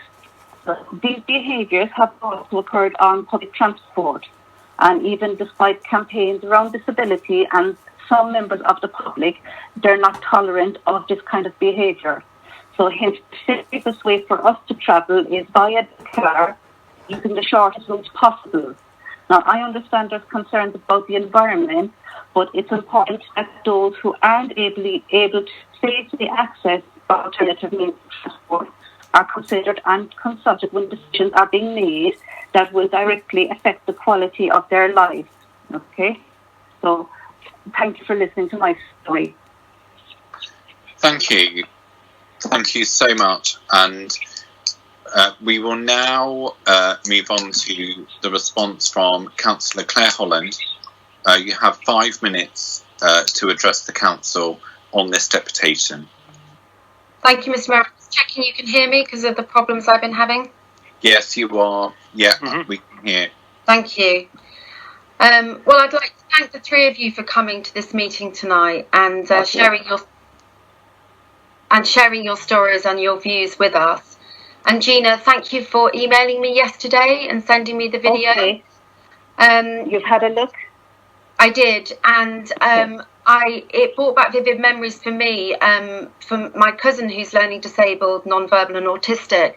And I know of the barriers and the fights that you have to have, because I saw my aunt having to have them and continuing to do so, just to fight for opportunities so frequently denied to him. So I acknowledge you for that. And I recall sitting at my aunt's feet as a kid, and she told me she was going to sue Derek Hatton over my cousin's school because there was a real problem with it and they were over-medicating him. Now, it got sorted, but what I got from that is that what councils do or don't do, it matters. And it does impact our lives in so many ways. And now, so many years later as a councillor, I fully acknowledge that responsibility. So I want to thank you, Gina, for reminding me of why I chose to stand for election, to try and make a difference in whatever way I can. Now, I appreciate that the emergency LTNs and other transport interventions have been introduced in a way that we don't normally do things because of COVID-19, because we had to prevent us lurching from one health crisis to another, to create safer and healthier streets and to support a local economic recovery, to ensure that residents could access essential services, because never before in living memory have we seen such a dramatic and swift change to working and travel patterns, including, as has been referenced, public transport use being significantly down. Now, this is part of emergency funding settlement from the government via TfL. And it's a programme whereby the money did have to be spent by September. So we've introduced them under temporary and experimental traffic orders. And as I've said already, they cannot be made permanent without consultation. We would not want to do that. And we are monitoring the air quality. And I don't agree that there's any evidence that pollution has increased on certain roads, but we are monitoring it and we have an open mind about that. Now, can I just speak, Mr. Mayor, without interruption? Is that okay? Yes. Can I remind people to mute their microphones if they're not speaking? Thank you very much. I think it's one of the gentlemen who's part of the deputation. Yes, and please let Councillor Holland finish her response. Thank you. Thank you. Sure.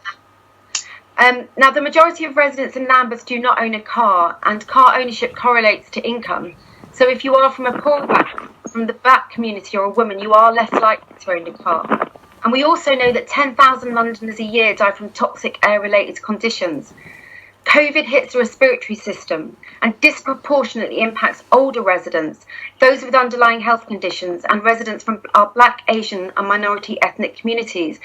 And crucially, as a disabled pedestrian, you are 5 times more likely to be injured than a non-disabled pedestrian. So for me, this is all about addressing the inherent inequalities on our borough streets. And I'm very grateful to Councillor Tina Valcarcel, our disability lead, who has been working tirelessly with me on this.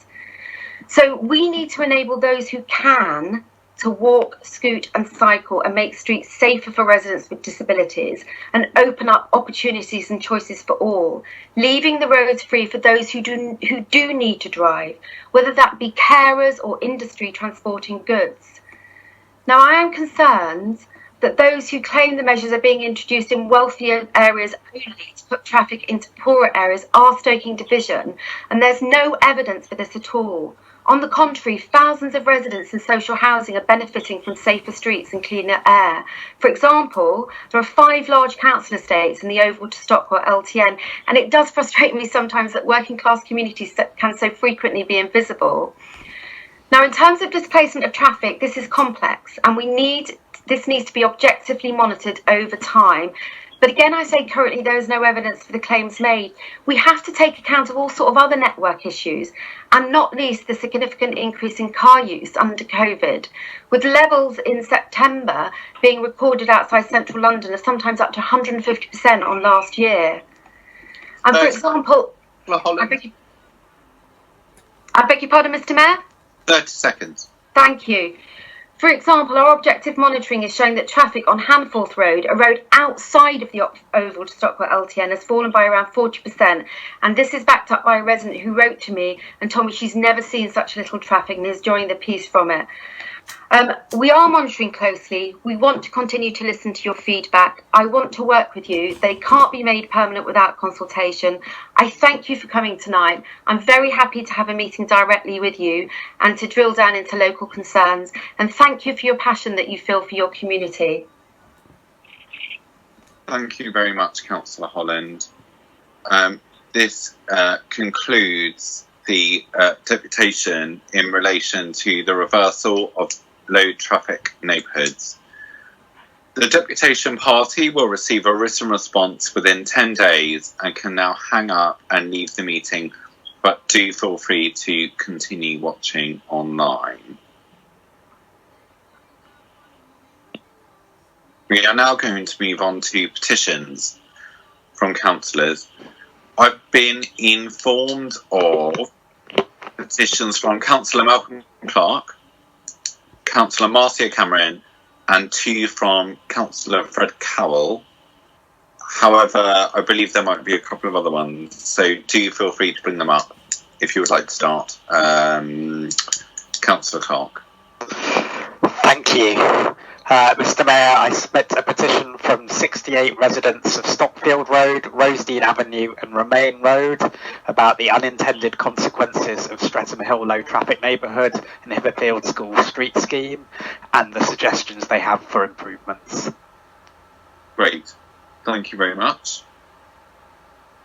Councillor Marcia Cameron, are you on the line?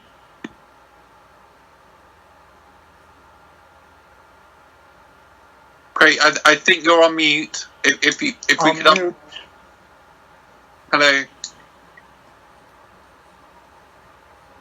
Councillor Cameron.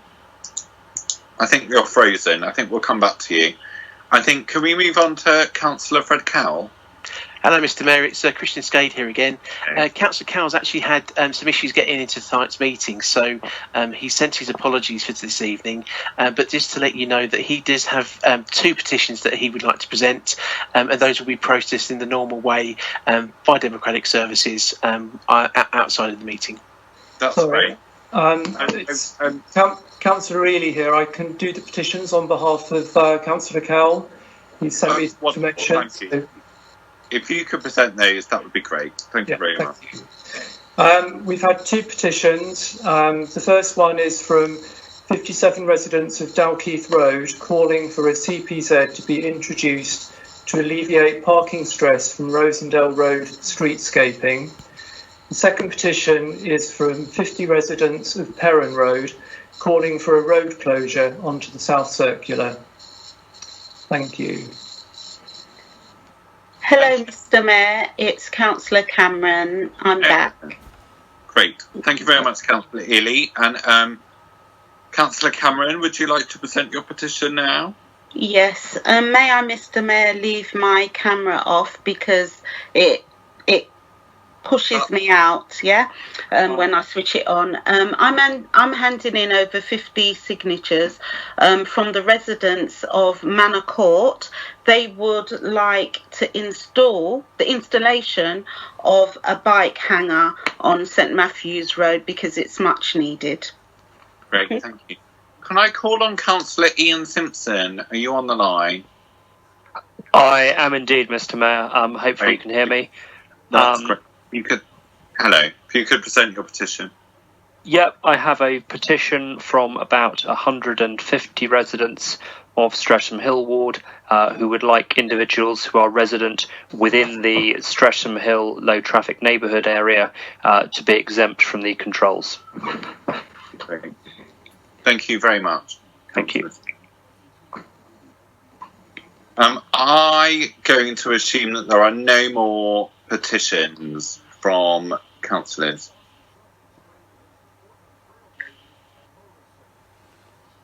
No? Great. If you do so, please indicate in the chat facility and we will address this. So thank you very much.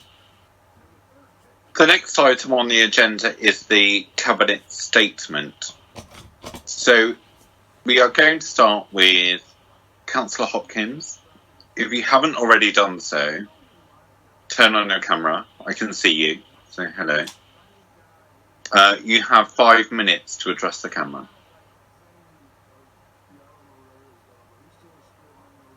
Councillor Hopkins, have we lost you?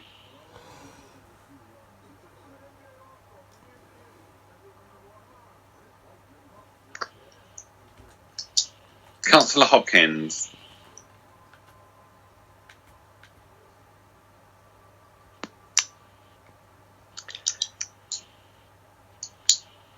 Hello, Mr. Mayor, it's Christian Skade here. We just obviously seem to have lost Councillor Hopkins. Can you just bear with us for a few seconds where see if we can get back into the meeting? Thank you. And here he is. Hello, sorry. My team's crashed. We're having it all tonight, aren't we? Councillor Hopkins, welcome to the meeting. You have 5 minutes to address the council.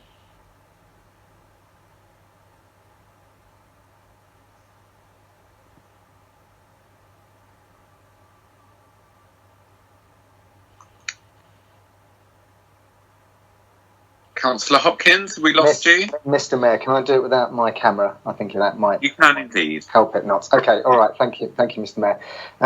I want to tonight start by thanking council colleagues and all of those who've worked so hard to get Lambeth, if not through COVID, but through COVID this far.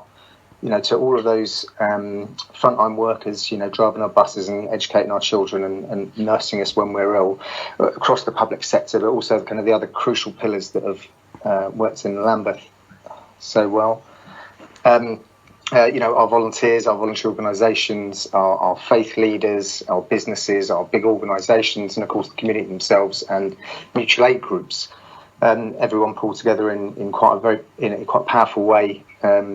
Across the borough, which makes what I wrote to Lambeth residents earlier this evening all the more important because we're at a critical stage of the fight against COVID, and partnership working and our care for each other and our solidarity is what's going to still be required. So the government have changed the structure of COVID restrictions. It hasn't led to increased restrictions for London and Lambeth yet, but it's likely to happen, possibly this week. I've spent the last few weeks in regular discussions with other council leaders, the Mayor of London and public health officials about the escalating rise across London. In Lambeth, the current recorded rate is about 87.3 people per 100,000, but that's more than doubled in the last couple of weeks. And while some other London boroughs have got much higher rates, every London borough and in every corner of London, we're seeing significant increases, and the advice that we receive from public health officials is that the number may well be higher. And that's because we lost testing capacity when it was withdrawn and went to other places, and has recently been reinstated. But there's a time lag in real cases showing up in the actual stats. So we've given up on the government giving us a world-beating system, but what we are arguing for is for them to give controls to local councils, the money and the responsibility, because we're more confident that we can deliver a system that works. And without that in place, nationally, we're in danger of losing control of the spread of the virus. And the Chief Medical Officer this week said that the government's new measures would likely not be sufficient. And what we didn't know before the Prime Minister's announcement on Monday was that 3 weeks ago, the government's scientific advisors themselves had called for a circuit breaker, significant restrictions for a short period of time to break the spread of the virus. And those expert medical advice was ignored. And now we've got a government that isn't following the science, and that's not acceptable. And so as a council, we are looking to government to support increased measures because of the infection rate, hospitalisations and the spread of the virus continuing to increase significantly. Keir Starmer, the leader of the opposition, the Labour Party, and Sadiq Khan and many other leaders across local government are calling for a circuit breaker to get back control of the virus and to prevent the NHS from being overwhelmed. And if we don't, I fear that significant numbers of people will lose their lives and we'll face more months of economic and health uncertainties with rolling lockdowns that create the worst of all worlds, cases rising or at least failing to fall back, but the economy still remaining in limbo. So as I and other leaders urge government to take steps, it's critical that we at the same time get us the support that businesses need to survive, more resources to communicate with everyone so that people are clear what's needed, and the ability for Lambeth Council and other London councils to take over the track and trace programme to correct the failings. We've been successful in some of our lobbying, with the government introducing self-isolation payments of £500, which is not what's required. But we need to return to the furlough scheme with areas with greater restrictions and for certain groups of people whose economy has been harder hit. Full funding for local test and trace, more support for businesses to cope with their losses, and more resources to fund interventions around things like mental health, which we know everyone has suffered in the last 6 months and will do in the future. And it isn't easy to call for additional restrictions, and none of us want to stop seeing our families, our friends. No one wants to go back to homeschooling, so schools should remain open. But action now can help slow the spread and ensure we don't face many more months of restrictions that will impact on all of our lives at the same time not reducing the threat. The government's own scientific advice is really clear.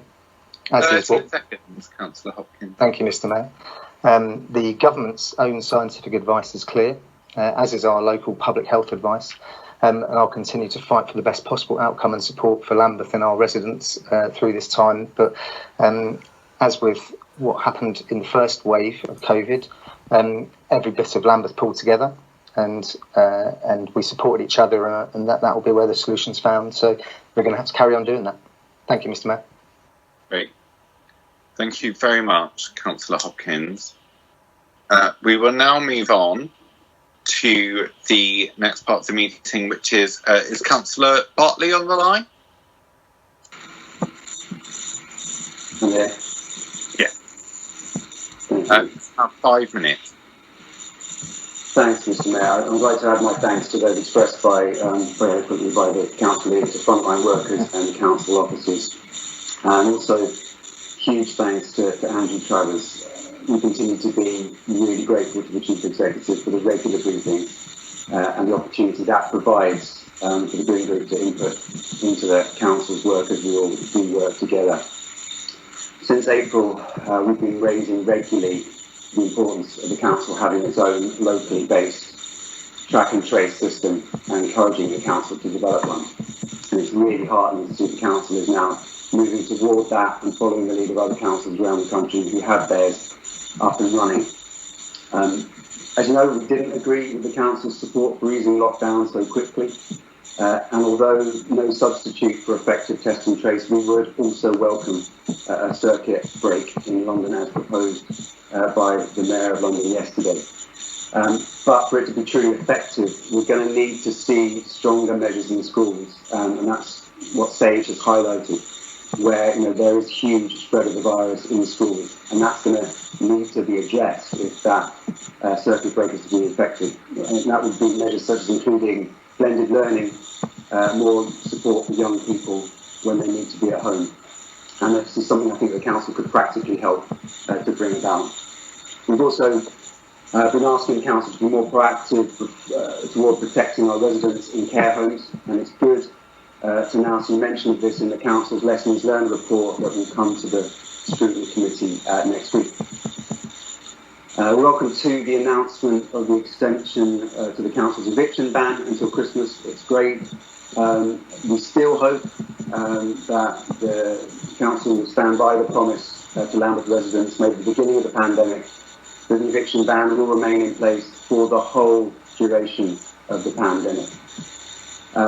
And as part of the Council's emergency response, we're aware that the Council is under huge pressure over the way that low traffic neighbourhoods have been implemented, and we hope that the LTNs will be seen as an integral part of a bigger strategy, one that addresses the pressing issues of both public health and the climate and ecological emergency.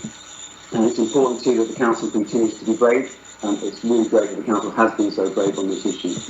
But that bravery means also engaging with the areas where it hasn't got things right over low traffic neighbourhoods, and it does learn the lessons. And this process is going to be vital, not just for Lambeth, but also because the knowledge and experience that we've gained can then be shared with other boroughs. And I do want to take this opportunity to say how sorry both I and all the Green Group are to hear the abusive messages that Councillor Holland, among others, has received. There should be no place for such things in Lambeth or anywhere else. This week is National Hate Crime Awareness Week, which is another reminder of what the implications are of aggression and hate speech for so many people in so many communities. We're clearly in for a very tough 6 months in Lambeth, and there will be many people who will seek to scapegoat and create division. But this is clearly a time that we should be coming together, challenging one another, but working together for the good of the borough and its residents. Thank you, Tina. Thank you very much, Councillor Bartley. And we will now move on to Council questions, which is item 6 on the agenda. We have 25 minutes allowed for questions. I would like members to keep their responses as brief as they possibly can and be concise. And also, please keep your question. Turn your camera on when you're about to come on. Please wait until the next person is finished before you do that. So we are going to start. Councillor Griffiths, do you have a supplementary question for Councillor Claire Holland on communication strategy on climate emergency?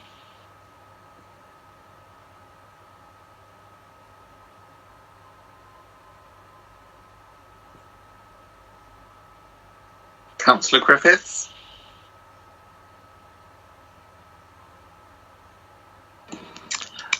Hello, Mr. Mayor. It's Christian Scade here again. It seems that a number of councillors are suffering with the same issue this morning, this afternoon, in terms of the camera causing people to drop out of meetings. I'm sure that Councillor Griffiths will be back with us soon. So my suggestion would be just briefly is just to wait and see what happens in the next minute or so. I think a suggestion for me for all councillors is if you do expect that you're going to have an issue like this, probably best to not use your cameras this evening.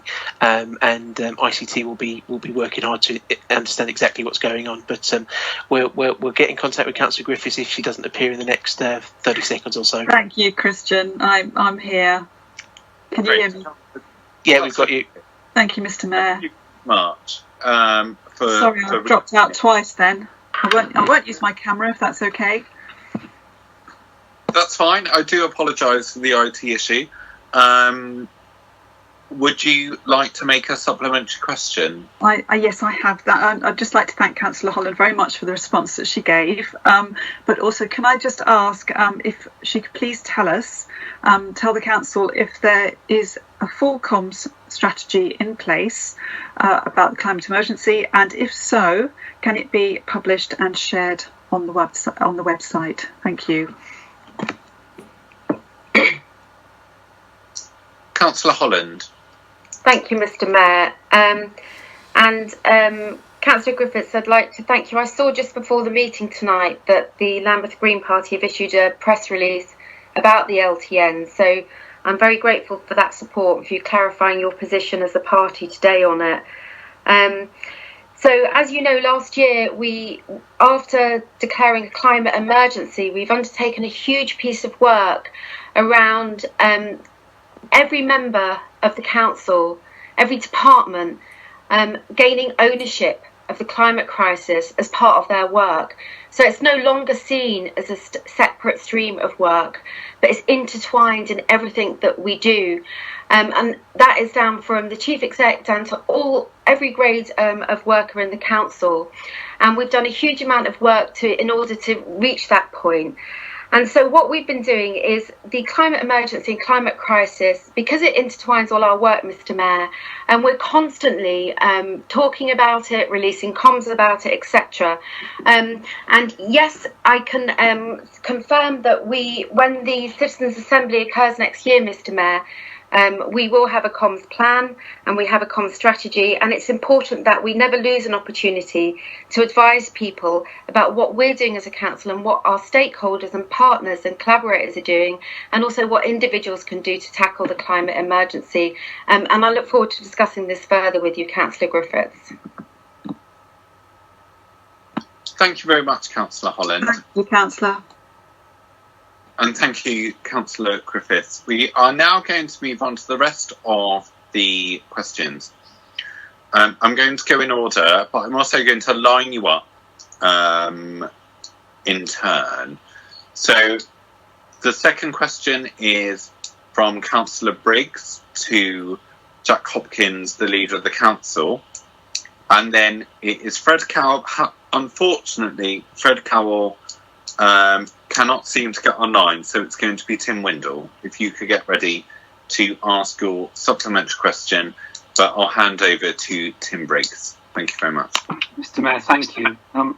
It's disappointing that Councillor Hopkins thinks that decent residents want to be associated with jackbooted paramilitaries, and so morally superior he can't be bothered to answer the question.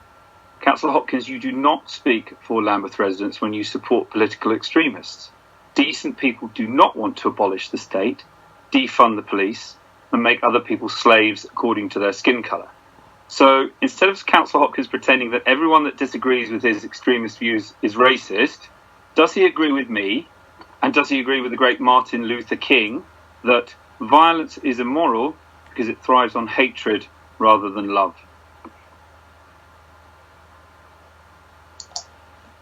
Can you hear me? Hopkins, you on the call? Yeah. You can respond to that, please. Thank you. Okay. It's an interesting series of questions. There are quite a few in there, so I think I'm going to have to ask Tim to write them to me, and I'll happily write him a response. There's a lot of different questions and a lot of stuff I didn't recognise, and he's quoting some people, but I'm not sure who. I just think that at a time when inequality has been so broadly laid bare to everyone, that the world isn't fair to everyone, and that equality has a real world impact for lots of people, lots of our residents. When a movement like Black Lives Matters comes out and says no more, for him to pick up on this stuff and not see that there's a bigger problem and that he needs to be part of the solution, and that if he can't be made to go on a course. I don't know what Tim Briggs is talking about and jackbooted. You know, he doesn't have to go on a course about how to be an anti-racist. But if he feels like he needs to, then he should have the right to do that, and that should be available, because we as councillors all must make an effort to be anti-racist. And whilst this movement's going on, for him to pick up on this is shows that he is not aware of the bigger picture, and that he should educate himself. Thank you, Mr. Mayor. Thank you very much, Councillor Hopkins. I'm now going to move on to question 3, which... Councillor Cowell, you're not on the line, are you? Hi, I am, yes. You are, so you can't... Yes, you I can am. answer. Okay, do you have a supplementary question, Councillor I Cowell? do have a supplementary question. I'd like to thank Councillor Cowland for her response. And I'd also like to say that contrary to the emergency motion attempted by Councillor Briggs, low traffic neighbourhoods are distinctly wanted in many parts of Lambeth. In Thurlow Park Ward, from Herne Hill to West Norwood, I have residents asking for them. I'm very disappointed to see that there is no further funding available for this. But given the 50% rise in traffic congestion on the South Circular since 2019, can we get an assurance from Councillor Holland that West Norwood will be prioritised in any future funding rounds? Because this remains, as my residents say word for word, one of the most innovative traffic schemes that they have seen and will really help improve our neighbourhood. Where's your Councillor Holland, are you on the call to respond? I am, Mr. Mayor. Thank you very much, Councillor Cowell. And before I come to answer your specifics about South Circular and your area, I too wanted to just say that I'm perplexed by Councillor Briggs and his motion, and I'm perplexed by his approach, which is inconsistent. Oh dear, is this a strange sound, Mr. Mayor? We can. Okay, you can hear me fine. Okay. It's inconsistent and it's embarrassing because on the one hand he says he doesn't want LTNs, but he does want it for a few streets in Clapham Common in his ward. And then he campaigned to stop Ickra Primary being a school street, but he hasn't opposed St Mary's being an emergency school street. So I don't know whether he's emulating his Cummings and Johnson by do as I say and not as I do. I don't know. But coming to your area, Councillor, yes, we have been limited by the limited emergency funding that has been provided by the government via their settlement to TfL, which was woefully short. And we've also had time limitations on when we had to spend the money and very strict criteria of what we could do with it. I would suggest that Councillor Briggs read Grant Shapps' statutory guidance and statement to local authorities in May 2020. So we would like to do more. We want residents to feel safe in their neighbourhoods. We want to reduce road danger. We want to clean up our air. I can commit to coming and talking to you and your residents about it and for you showing me around. And as you know that we have done a lot of work, and you and your colleagues in Thurlow Park have done a lot of work on Rosendale Road and the improvements that we're making down there. But I'm very happy to come and listen to other residents. And I know some of them have been lobbying and waiting for quite a long time and are very patient, and I appreciate that, and I thank you and your colleagues for your hard work. So I'd be very happy to take this up with you after. Thank you, Councillor Holland. Thank you, Councillor Holland. Thank you very much, Councillor Holland. We are now going to move on to question 4. However, we have apologies from Councillor Meldrum. So we're going to move on to question 5, which is Councillor Douglas. Are you on the line?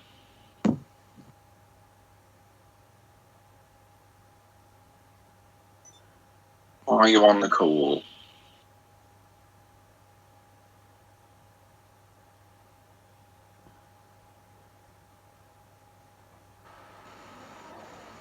Thank you very much, and I really appreciate your patience during this virtual time that we live in.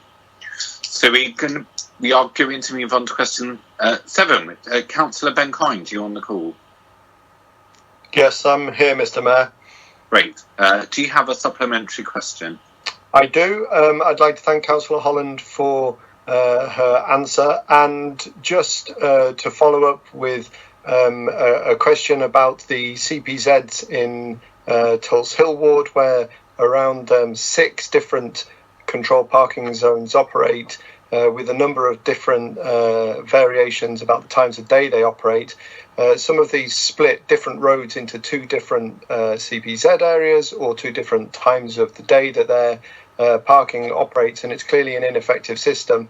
Residents were assured a few years ago that they would be consulted on a rationalisation of that scheme, and I wonder whether Councillor Holland is able to give any further assurances that at the next opportunity that there will be a consultation taking place, residents of Tulse Hill Ward might be consulted on a rationalisation of their parking zones, so that we can make sure that there's a fairer system in place for local residents, and the one that makes sure that people are able to park freely where they live.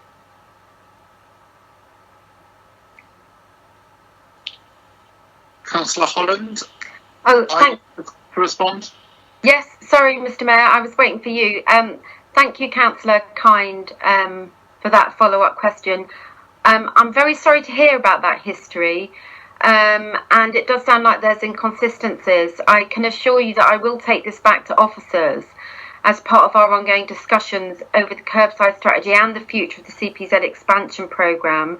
But I'm happy also to meet with you separately and try and understand, because it sounds like there's different operating hours and zones, and I don't know if there are historical reasons as to why they came in or not.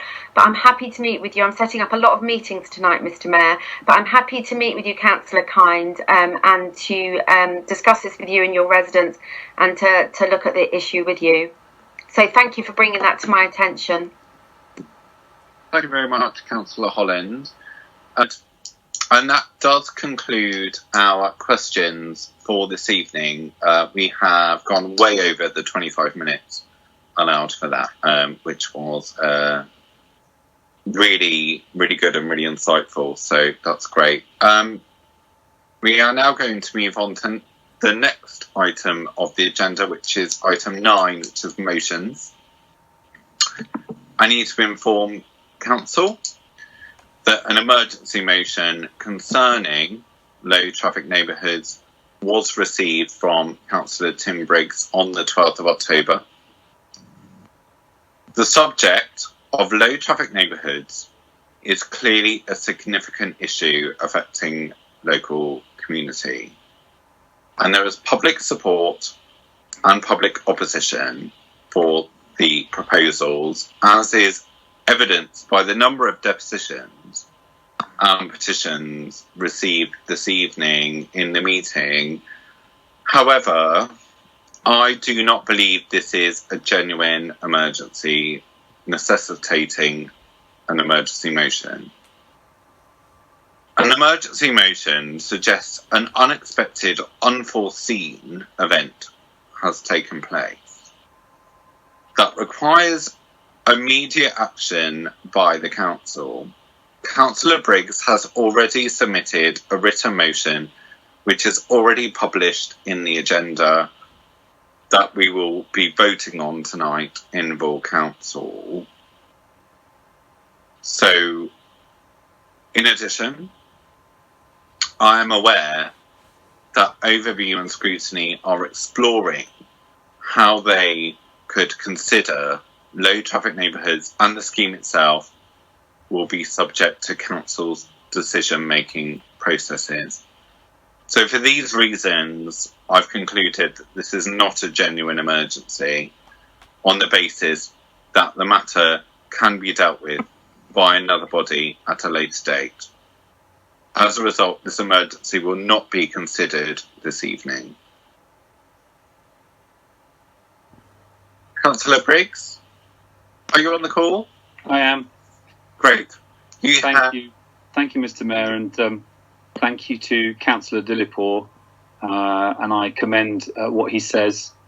And thank you to Councillor Dillipore for addressing the motion, for which is what I will also try to do. I'll try and address the points made in the motion. It's certainly always the case that vulnerable people, people with disabilities, people on low incomes bear the brunt of economic crises, which is why, as a Conservative, I think it's incredibly important that we don't invite economic failure by voting for policies that don't create wealth that can then be spread and used to support people who are vulnerable. I just want to have a quick look at the data behind this motion regarding the survey conducted by the Fawcett Society, and just think about this motion, particularly in the context of the changes going on across the borough with low traffic neighbourhoods. So one of the points made is that 58.8% of mothers with disabilities said they were struggling to go to the shops or do other tasks because their children were at home. And I just look at this, and obviously I'm thinking a lot about low traffic neighbourhoods at the moment, and thinking, how will the percentage of mothers with disabilities that are struggling to go to the shops be improved by closing roads and creating gridlock on roads in or around low traffic neighbourhoods? And that sense of entrapment, I think, is one of the, particularly for people who are disabled, I think is one of the large issues that comes from the changes that are taking place across the borough. I'd also ask you to consider carefully what we heard from Gina earlier, who was one of the speakers in the deputations, who was talking about her son who had autism. Well, the line was not brilliant.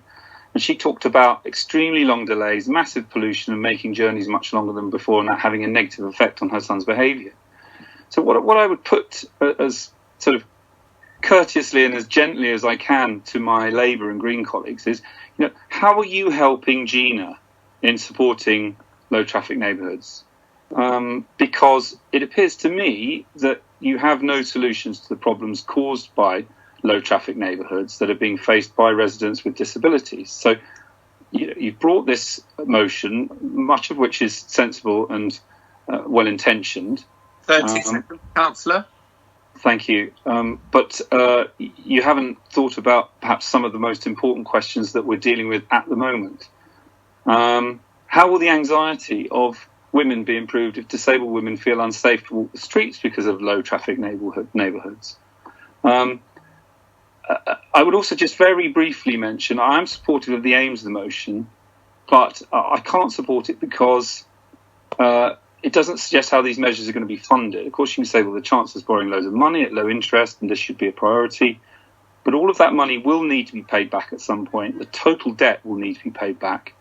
And what's important is the Chancellor tries to keep the size of the economy as close to pre-pandemic levels as possible and support the wealth-generating parts of the economy that have to pay for public services that can look after the most vulnerable residents.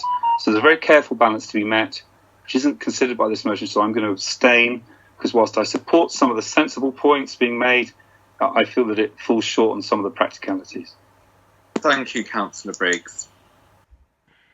Councillor Briggs, do I have you on the line? Yeah, thank you, Mr. Mayor. So this motion is... you have 3 minutes. Thank you, Mr. Mayor. So this motion is, in some ways, it's an admission of failure on the part of Labour councillors, because it's astonishing that Labour councillors can be in control of this council for decades and create a local economy in which 1 in 5 working residents are in low-paid jobs, a local economy whereby black residents were more likely to be unemployed than their white neighbours. Why have you spent decades in power and so singularly failed to deal with the barriers to equitable, inclusive growth? I don't understand. When employment was good, it was all because the council, because of what was happening locally, and now we're seeing more unemployment. Suddenly it's all the fault of central government. So there's a real inconsistency. I don't know who's in charge of what, but what I do know is that if every year you're coming up with a plan to intervene to overcome these sorts of disadvantages, then your plans aren't working. I also find the motion a little bit inconsistent. I mean, you mentioned the 4.2 million hardship fund, which, as I've suggested elsewhere, I think is a very good idea, but it misses out mentioning the £60 million paid out by central government to local businesses. How can you have a motion talking about £4.2 million hardship fund without mentioning 60 million that's gone to local businesses from central government? So, for me, that undermines the credibility of the motion if it's just going to be point scoring. And, also, it talks about creating a skills system responsive to changing employer demand and growth sectors of the future. But Labour councillors are committed to create a different kind of skills system for decades. Every couple of years, they talk about creating a skills system. So, it's just words. It's very vague. Why will this be different? What I want to know is, how does this council actually support our existing and new businesses to survive in the short term and to adapt and thrive in the new post-COVID economy? And I have to say that the solution is down the road of reducing the tax burden on local businesses and on individuals that generate wealth, thereby increasing the profitability and economic activity of local businesses, which also means there's more tax income to pay for local services. I don't understand why low traffic neighbourhoods is not mentioned. There's nothing inclusive about low traffic neighbourhoods. Traffic and pollution. Thank you, Mr. Mayor. Traffic and pollution displaced onto residential roads like Cold Harbour Lane, with large BAME populations living and working on them, who are disproportionately affected by COVID. And pollution is thought to be a factor in disease severity, mortality rates. Why do Labour councillors think it's acceptable to take that risk on behalf of BAME communities?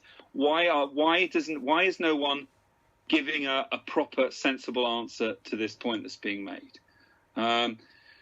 Why is there not superfast fibre broadband built into the structure of all housing developments, as happens in Wandsworth when we talk about the lack of digital inclusion?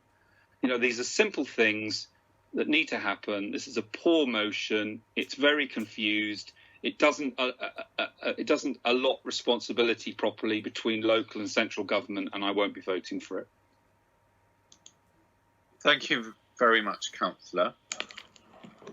We will now